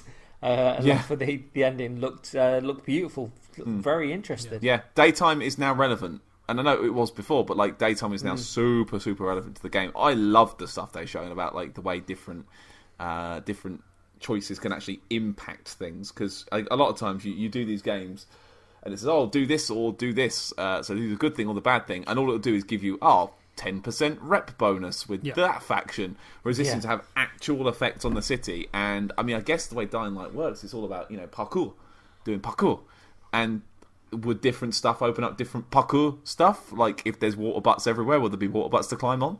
There's kind of apparently there's parkour puzzles this time. One of the folks that went hands on was saying like that there was a group of people that they had to get to, and like one of these jumps was literally almost as far as you could jump. There was a cage that was hanging from a crane, and you were literally jumping across the top of the city to try and land in this crane, and then like land in this like metal cage, and then do a similar run to like jump across to like the other rooftop. And I was like, oh Jesus, that sounds terrifying. Yeah. I haven't played Dead Island or Dying Light. The fact that Chris Avallone is working on this game immediately made me interested in playing it, and also made me want to go back and at least do a little bit of playing around in Dying Light to get a feel for it before playing this one. Really good game. So yeah, in terms of what Techland could have done to get me interested, putting Chris Avallone out, not just as someone you've brought in as a narrative designer, but to put him out on stage and be the guy who is going to introduce your game. Yeah, all in on that. That to me says. We'll state as well that this. Sorry, go on. This apparently has folks from Witcher 3 working on it as well. Right. I like that game. This is great. I kind of wanted to get into Dying Light more. I think I got a few hours in with you, CJ, and we had a wonderful afternoon playing that. We had a great time drop kicking the shit out of anything that came near. It was like, what skill are you going to unlock? I've got improved jump, or I've got weapon master, or I've got drop kick. Yeah, you can drop kick a man like you're in the wrestling. It was like, watch this. Just jumping off of a building and kicking a zombie into a spike from jumping off the building. Like, that was just fun on the bun. And if they can kind of capture some of that as well, between all the new Kill City stuff, I might try and dive back in. It looks like a laugh. There was some cool stuff that the game did subtly with the original. I mean, the story's not great, certainly, but at the start, when you go out into the city, you're just like, I can have a run around. I can jump onto the roofs, and the enemy can't get me really here, and I can run fast past them and stuff. And then you get into like a situation where you go further on into the city, and all of a sudden you go downwards, and instead of being on roads, like wide open roads and sort of streets and stuff, it's these kind of series of apartments that are all attached to one another, and these very thin, like literally one person can walk down them, like stairways that are going down. You can't see really what's around the corner, yet suddenly you're really enclosed, and you suddenly feel like completely constricted in a way that you weren't when you were elsewhere. And that factors in sort of massively. And then, when nighttime does start to hit, it's a big deal. And as somebody that was running from things at night, jumped onto a bus, fell through a skylight in the bus, screamed like the world was ending, and then couldn't actually see as things were coming on, because darkness was pitch black, absolutely pitch black. And couldn't actually see, could only hear the things that were breaking through the door to try and get to me. Nope. That was a very, very scary game. But, when we had 4 of us playing as well, we had a scream on that game. We had so much fun. And yet the singular stuff, and even with the 2 of you, it can get quite intense at points. Plus they did stuff like, when you swam out to like this far off island in the ocean, you actually got like the Master Sword from Zelda, and there was a pipe that you could go down which would run into a sewer level that was essentially like a Mario level, and they really had a nod and a wink towards like gaming in general, which was great. But there were some big moments in that game, and to be fair, they supported that game for a long time. A long time. Yeah. Go on, take that. Well done. One thing I will say that I found out as well, it stands alone from the original game. Co-op is possible again, but when you join somebody else's game, everything that happens there is exactly their choices. So it doesn't merge worlds. You won't see your changes in their game. You'll see what they've done and how they've affected it. Now, one thing, this really kind of made me go, ooh. Now, you will see zombies during the day, but there might be kind of the odd one like shambling around or in the shadows and stuff, just enough to make you nervous, but they can't really do a lot to you. The Easy Allies demo said they were on the run from someone or other, like in the daylight, turned into a building, went through this door, and in the darkness in this building, it was full of zombies, and they were all asleep. Oh. Turning on your torch to try and figure out where you could go made them stir, possibly wake up, like if you carry on with it.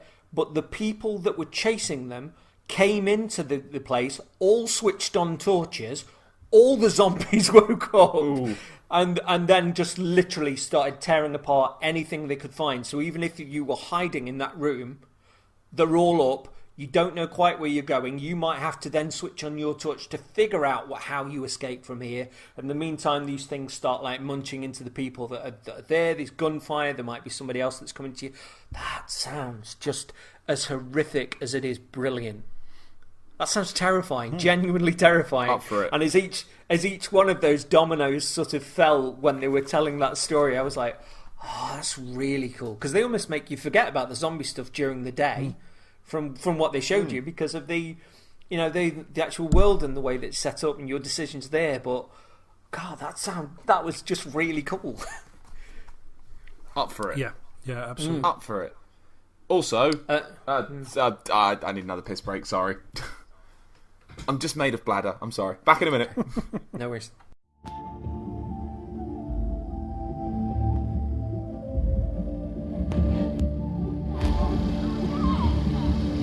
So Battletoads, just the teaser trailer, nothing shown, but 2019. And 3-player couch co-op, I think they said. Was, yeah. They're doing a Battletoads. Cool. The kind of font and graphics used for it was basically just the title on screen, wasn't it? Do you think that looked a little pixely? Do you think that's because that's just harking back to old Battletoads, or do you think they're going for something more retro with this one? I don't know. No state in the game. I presume they will do a little bit retro, but 3-player couch co-op sounds kind of fun, to be honest. I think there'll be some like pixely stuff as like Easter eggs, like on the side of the ship that you drive down the thing where you jump over the rocks. I don't know what that level's called, but I think this will be like Killer Instinct, full HD. Yeah, they'll do something new. Toad Boys. Yeah, do you they think have they to. They might do like a Wonder Boy the Dragon's Trap, whereby you've got you like could switch to an old style. an older style and a cleaner style as well. I mean, at this point, that's just pure speculation from my part.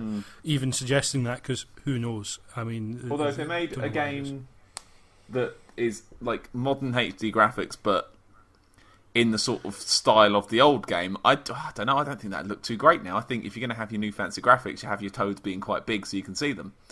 What's the point of making them all high def if they're going to be an inch tall on the screen? We shall see. What we're saying is, we know literally nothing. What it's we're saying conjecture is and bullshit at this point. It's a little bit retro, a little bit Battletoads. So then, Just Cause 4, nothing surprising really. December the 4th.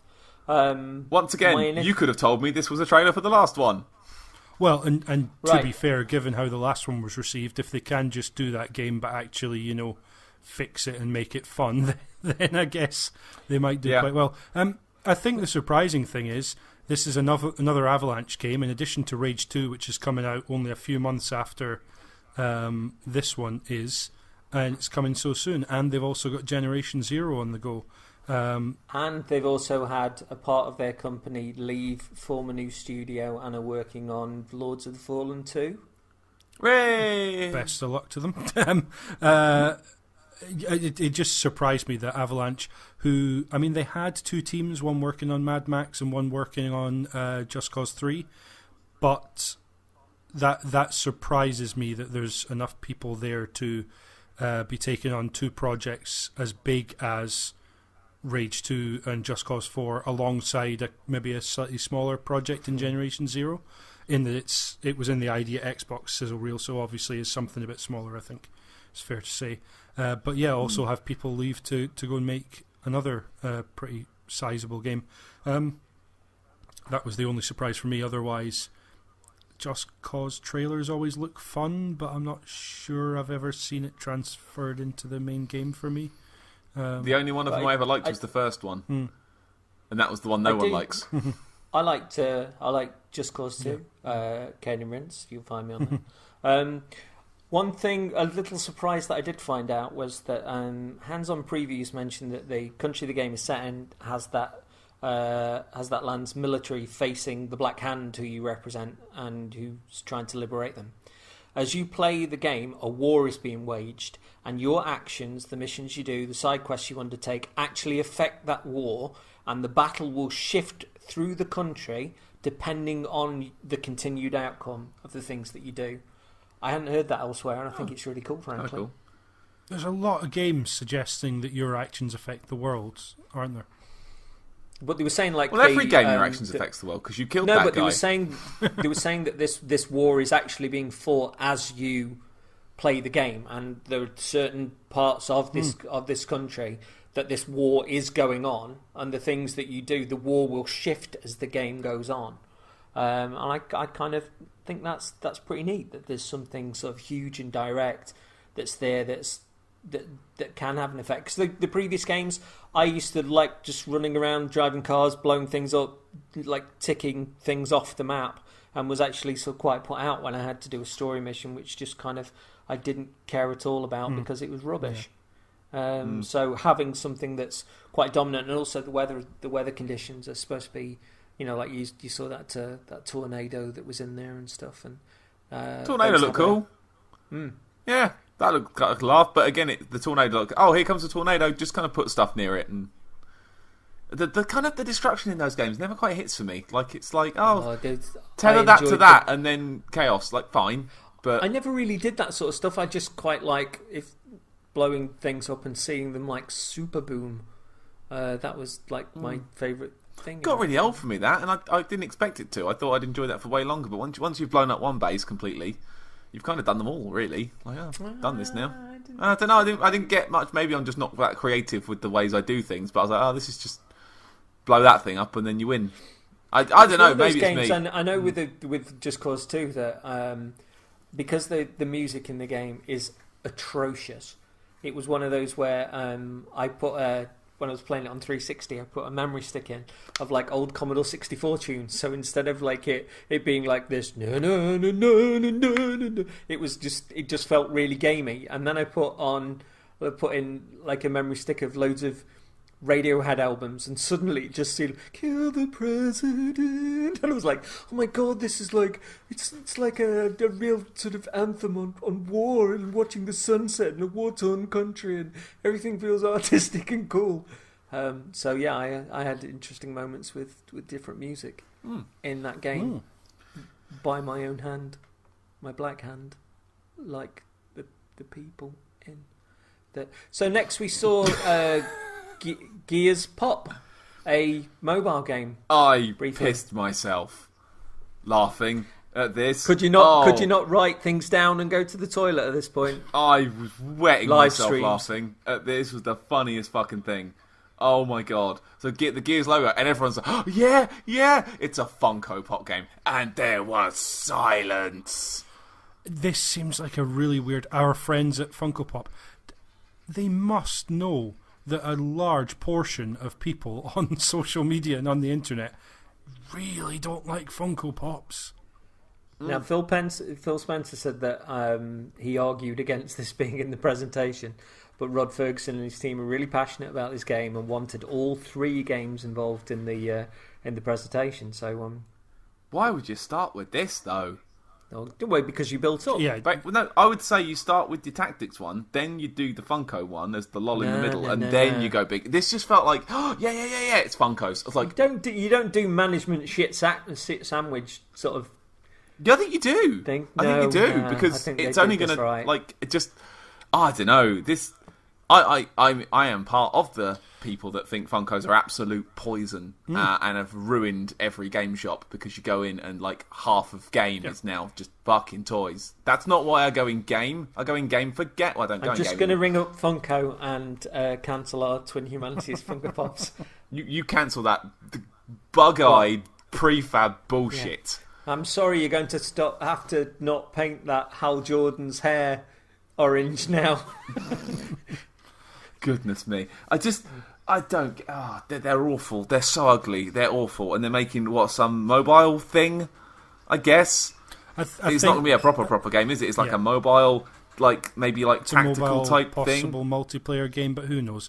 It's a mobile game. Maybe you can open a mystery box and get a mystery Funko inside of it that's got Miss Jonathan Gears of War in it. I don't know what they're called. It was the silence when they cut back to the crowd and they're sitting there and they're like, are you fucking serious? And you knew something else was coming. They weren't just going to do that and leave it, which, while that would have been even funnier,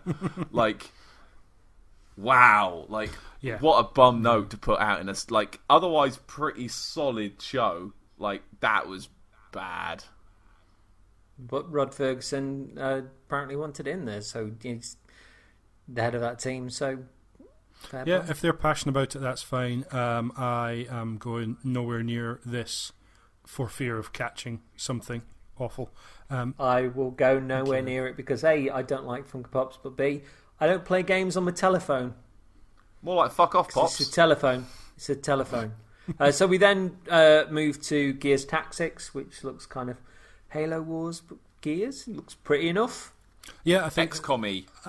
That may be the other thing. I'm not, because it could go RTS route, but I'm wondering, if turn-based strategy might be where it goes, something more XCOM-y. I've heard XCOM tied to it. Which would make a heck of a lot of sense for Gears, because like a real-time strategy game, you've got the different units and enemy types in Gears that would kind of break down, but equally well they'd break down into different like XCOM style enemies and units, and snipers and tanks and stuff like that. There's characters that make sense for that.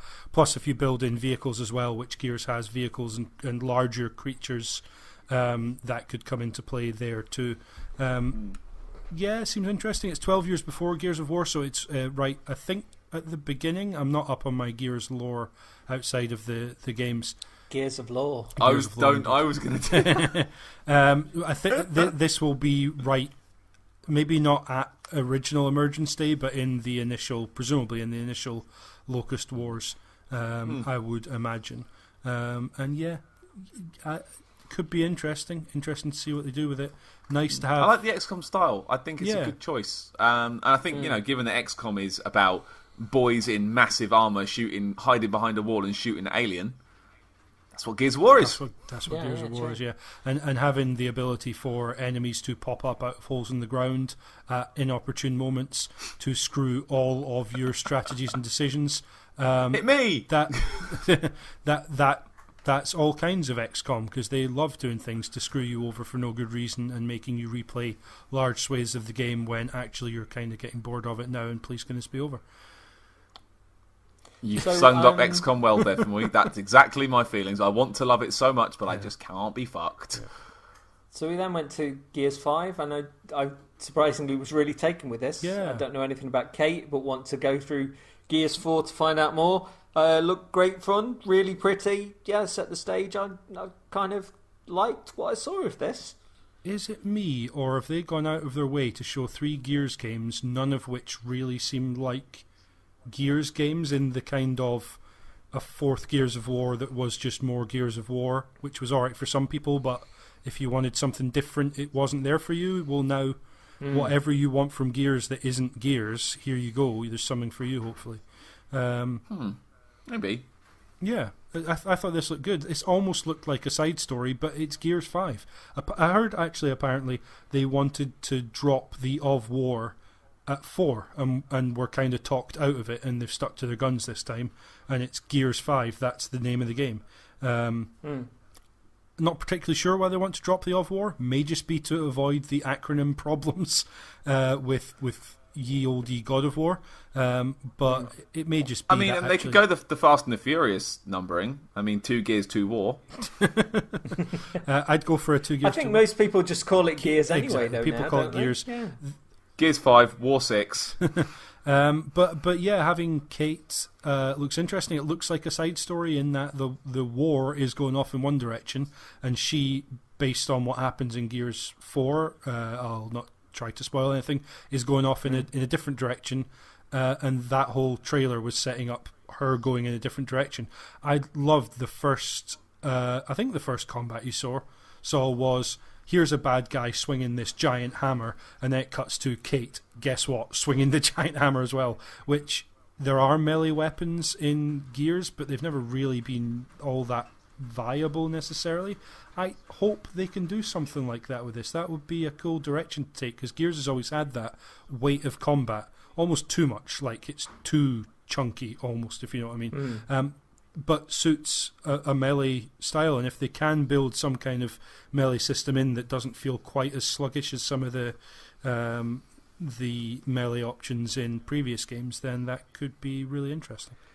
I mean, like, it looks like she's getting sort of locust powers, or she's getting sort of alien, like there's a changing that's going on with her, which looks kind of cool. And the weird thing was, as much as Square Enix has really tried to sell us on like the plight of Lara Croft and how she's becoming the Tomb Raider, I got more of a feel for Kate here, a character that I know nothing about, than all of the endless, like, please look Lara Croft, oh, she's going to become the Tomb Raider. Watch her become it in front of your eyes. Yeah, it's like, girl is going off to go and do her own thing. She's being followed by a guy who's apparently looking after her, but is there to kill her if she changes, and she's getting kind of alien insect scaly powers potentially, maybe, and going, yeah, all right then. That ties into the bit of me that loves kind of old school Resident Evils. I looked at that and just went, yeah, I think I'll have a bit of a bit of a slice of So that. another thing in that direction actually is in Gears 4 there are obviously locust enemies, but there are also robotic enemies, and those are separate. They're not part of the same faction or anything like that. In this, there were machine organic hybrid creature enemies. Cool. The kind of like multi-legged creature that also has like a turret on it that it kind of pops up, which just looked really. I have no idea what the lore reasons for that are. I'm not sure. Maybe it has been somewhere in the lore previously and missed it, but it looked like there's other stuff going on, which Gears I feel has kind of excelled at, where even though what you're doing and how you're playing it might feel quite similar, they've managed to do a bit of a twist on the lore with each game, something slightly different about what you expect based on the previous. So I'm keeping that fairly general because it applies across multiple games, and I don't want to get too specific because for anyone who hasn't played Gears 4, for example, there's stuff like that in there. I really want to play that. Yeah, and obviously, as I said, Gears 4 was one that I hopped on. The same as Rise of the Tomb Raider, as kind of a no-brainer, just got an Xbox One X, want to see an enhanced game, here's one that I would know what to expect from and maybe can see how good it can look. This... Apparently it's super pretty. Yeah. So they do the performance or pixels choice option, and I started it on the pixels because I wanted to see how good it could look. And then ended up switching to performance just because the laggy frame rate was a little too laggy, but that does kind of give me hope that this time round building Gears 5 to work well with Xbox One X from the ground up, they might be able to really hit a sweet spot there. That would be really really cool.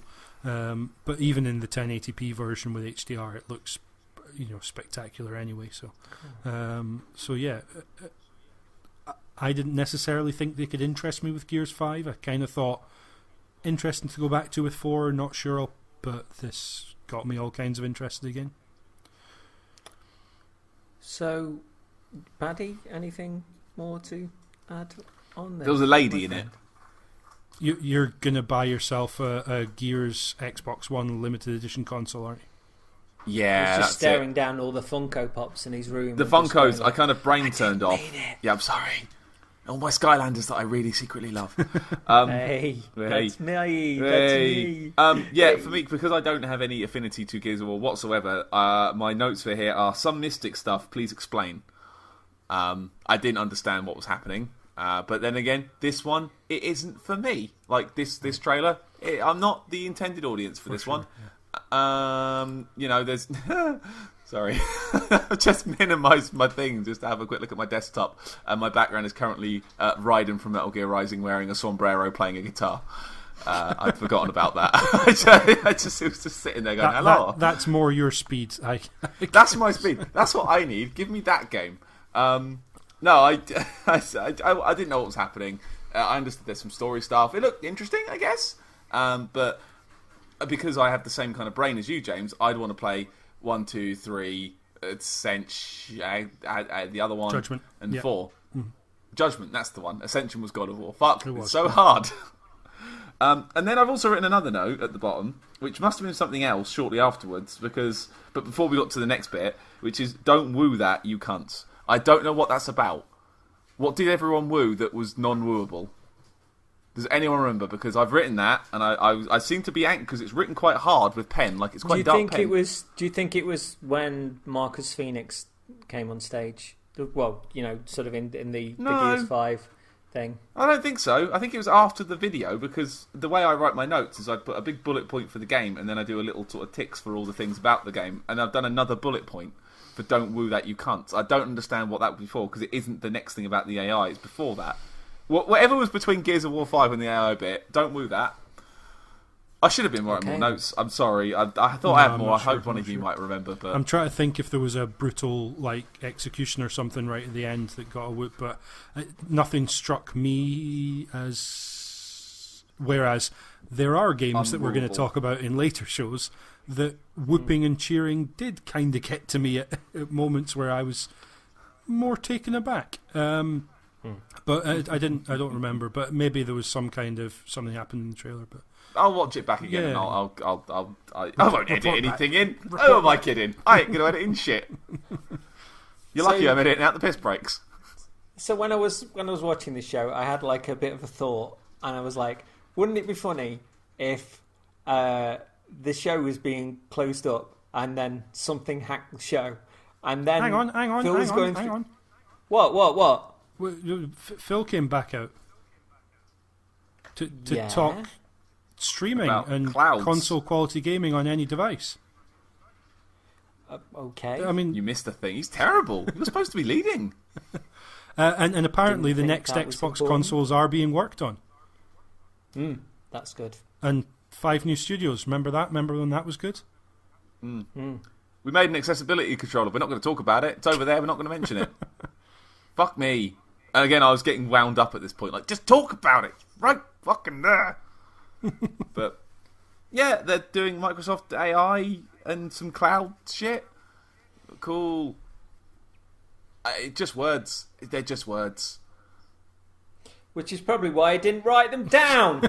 So, You've got to take the bad with the closing good. You can't just write the statements. things you like. You've The got to write closing things that were shit. statements. Closing 2 words. You were complaining about words. I wrote 2 down, and then you went and gobbed off into the universe. Shut it. Phil's closing statements were hacked, and music came on. All of the stage went red. Cyberpunk 2077. Fuck a duck. Holy fuck. Fuck a duck, love. The sheer amount of drama with the hack and seeing all that sort of stuff happen, and then like, oh my god, the music kicking in, and I am so excited for this. I am unbearably excited. I'm gonna pull this right now because Laura mentioned this, and it's just a perfect pull. This looks like a fucking Dread game. yeah, that's This what I looks like mentioned elsewhere. and Mega thought of City you. 1, but without the Nazis with the helmets on. But otherwise, it's Mega City 1. Yeah. I'm into it. Oh my god, this is the Judge Dredd game I've always fucking wanted. Like, this is weird future science where everything's a bit 80s and a bit sort of shit but cool. A very sort of real, crunchy looking future. There's not like just endless neon hover cars. Everything looks dirty but No, kind of high-tech. mate. Also, daylight. Yeah, daylight. Sex, violence, money and sunlight. That woman doing her eye makeup and it pulls back and her chin isn't there. Where was her mouth? I was drooling the whole time. Just dribble. I've watched this trailer so many times, and it's everything that I want. It was phenomenal, and especially the way that it was introduced in the end of the show was just perfect. That world I want to explore in, and we've seen so many things where it's just darkness and neon and this is the future, and I like the fact that we saw the contrast of daylight and the madness of the future and cybernetics and crazy like so many crazy bits going on. This is one of those trailers where you can imagine like 20 things you didn't notice in the Cyberpunk like trailer, and it'd be like, oh, so that's that, yeah, And you okay. didn't notice them all. Like, they're all like, oh yeah. Yeah. It's not like you say, just like most cyberpunk is like just darkness. Darkness imprisoning me. All that I see, just some neon. I may as well read my notes as I occasionally do, just to get across what my train of thought was. Do a poem. Do a poem. Yeah, immediately as soon as the screen went and Phil dramatically turned around to look at it, I wrote one last thing: super hot? ? Then CD red Cyberpunk 2077. Fuck yes. And they selected the E3 trailer, and it was just like they almost selected something like end of the game or something, and then moved back up. And all the stuff that came out afterwards about, if you freeze frame through that, there were a bunch of codes for Witcher 3. What? Yeah. So it was scrolling through. I caught the very tail end of it very quickly. I could see what looked like a 16 digit long alphanumeric code. And sure enough, if you freeze frame through it, there were a bunch of codes that were all for, I think, on GOG, Witcher 3, and then there was a whole letter. There was a whole letter to fans talking about what the game's going to be. Yeah, any DLC will be free. I saw that. I saw someone screenshot that. Yeah, I saw that was in there. Yeah, see the really. Yeah. I mean, let's face it, they were gone within about 5 seconds after that trailer aired. But yeah, that was there. And yeah, just what a lovely way to do that. It's not just an aesthetic thing. They've chosen to make something of it, and having like CD/ being change directory in DOS prompt, and then username red is just like perfect. Thank you.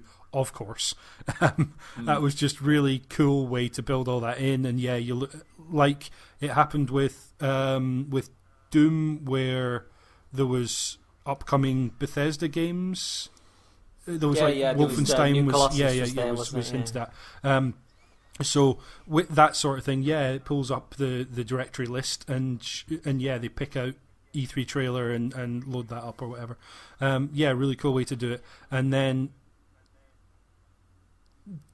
The trailer, yeah, everything you guys said feels like they've taken a look at what Cyberpunk is, where it came from, how to blend that stuff together, and how to hopefully make it their own.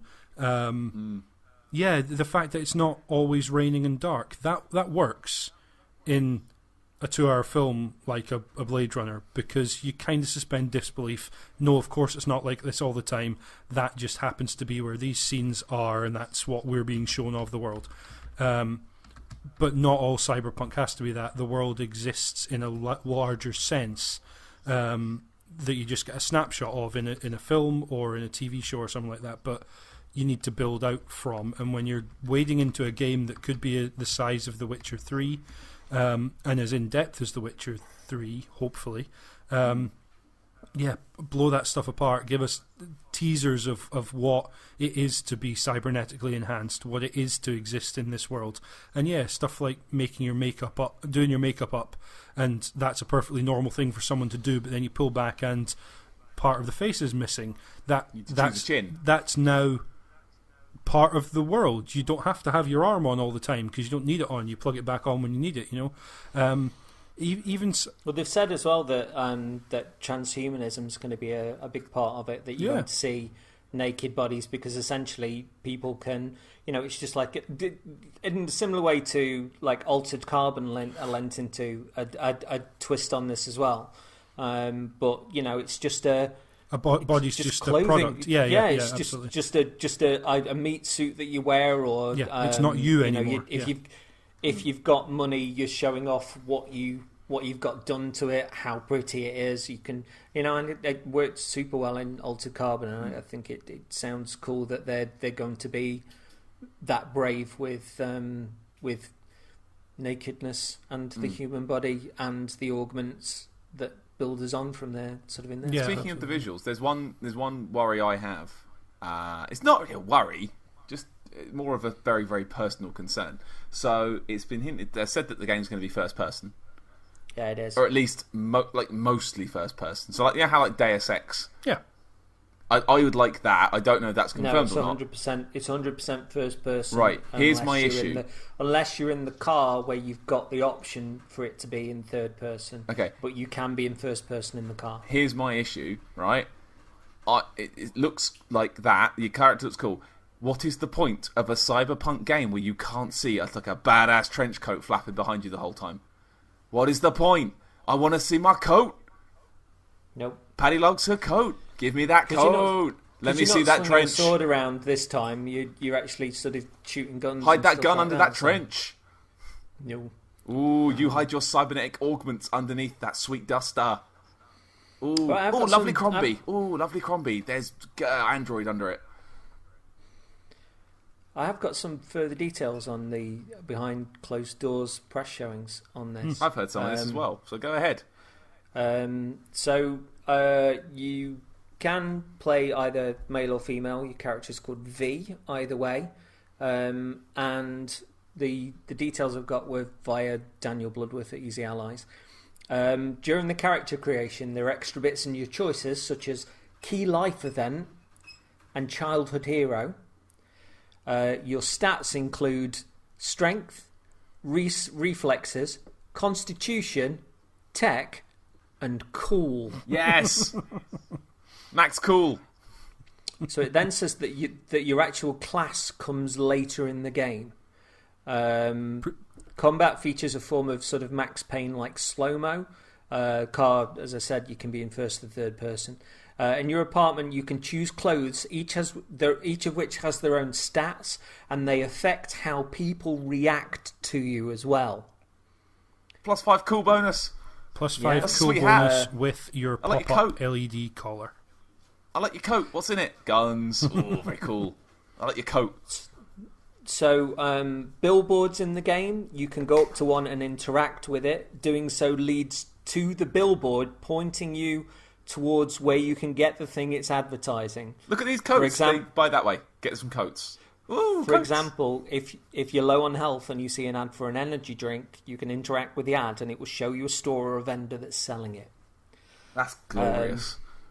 The city is called Night City in California. The currency is eddies, which is euro dollars. An early mission shows you a dead, naked girl's body torn apart, having been harvested for organs. Similarly, soon after you find a girl submerged in an ice bath, clearly steps away from having this happen to her. You call the ambulance, and when the medics turn up, they enter the room with guns trained on you. So they're clearly in on it. Ooh. Yeah, and they said like the stuff that they were shown is super dark. There's a character called the Ripper Dog who performs upgrades on you, and with it being in first person in particular, this can be gruesome. On the one hand, you can get like sensors put into your fingers, which allowed you to detect how many fancy bullets are in a gun, discover a secondary firing mode. It also showed an upgrade to your eyeball.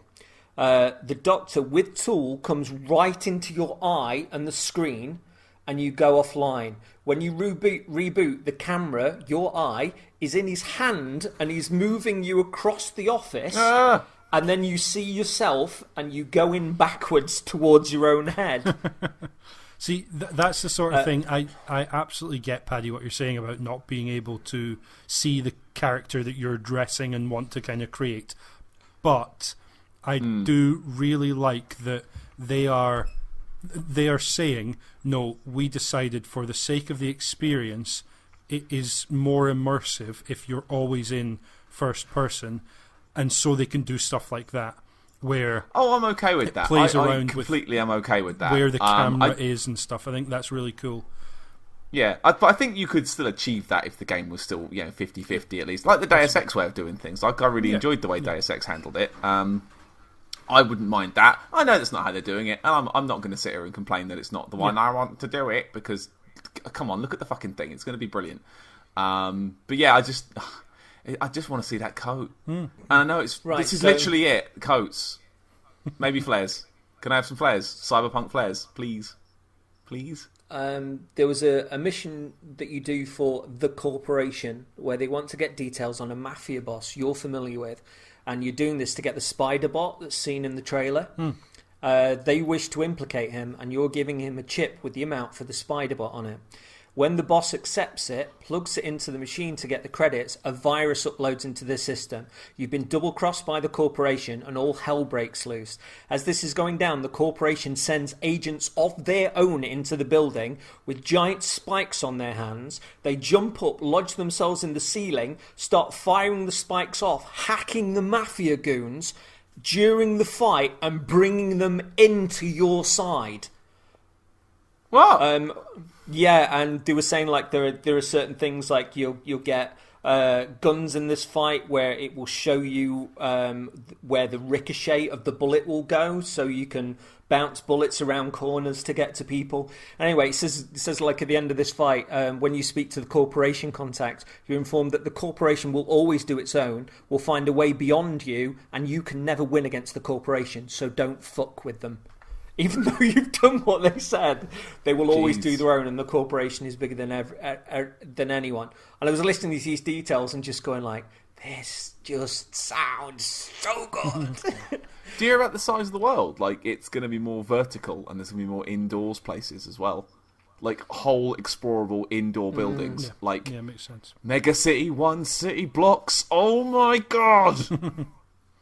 And they've confirmed that it is this Jan as well. It's not next Jan, it is this Jan. Although they did say again in that letter that was kind of an Easter egg hidden in the trailer. Although it's not in the trailer, it's only in the actual hack into the Microsoft show. They did say that, sure, they want to release it as soon as possible for fans, but they're going to release it when it's done. Just straight out there, no, we do it when it's done.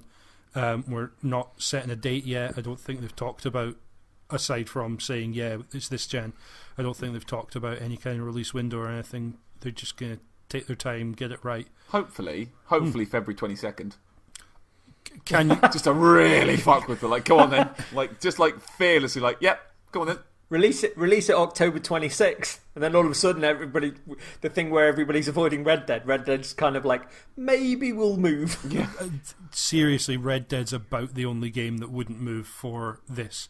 After the reaction to this game, in terms of just anticipation beforehand, but then at E3 as well, this has to be the one that everyone runs from, surely. I think Red Dead's about the only one that wouldn't, and it's not going to go up against Red Dead anyway. No, I was just being No, I know, pedantic. but that's about the only one. I mean, there are whispers of, not even whispers, people outright saying, you know, CD Projekt Red are at Rockstar level at this point, and I think if Cyberpunk 2077 comes out and hits as hard as Witcher 3 or anywhere close to that, then yeah. I mean, Witcher 3 is the only game of theirs that I've really kind of fallen in love with that hard. But if this can match that, then yeah, they're absolutely right in their own ticket in the way that Rockstar do. I have to say it because I did read about it earlier on today or yesterday. There was an interview with a French media outlet where there were some comments made about crunch and unions and working conditions that erred a little too close to the, oh no, we're passionate about games and therefore our employees are willing to work themselves to the bone and are happy to do it because of the reaction at E3, and that's a little disappointing. Well, not a little, a lot disappointing, but I hope that there's a chance for them, or this is a chance for them, to do what a lot of other companies haven't and actually come out, make a solid stance against it, address the situation and actually do better by their employees, because that doesn't sound great. Again, this was second-hand translation. My French is nowhere near good enough to know what exactly was said, but yeah, it's a little disappointing, and with this much limelight on them, I'd like to think that they could do better than that that sort of message to be sending out. Sorry, bit of a downer there on a game that I am absolutely as enthused about as I know you guys are. So, what did we think of the show? Overall, I'll go first thing, because I'm probably going to be the, not negative, but probably the least positive. No, I thought it was a solid show. I actually enjoyed it, start to finish. Very few moments I shrugged or rolled my eyes. Gears, Funko Pops looking at you. Yeah, just a solid show. Tons and tons and tons of games, which is, you know, what we said they need to do. Like, here's a shitload of games. Buy some games. Look at the games. Hey, everyone, games.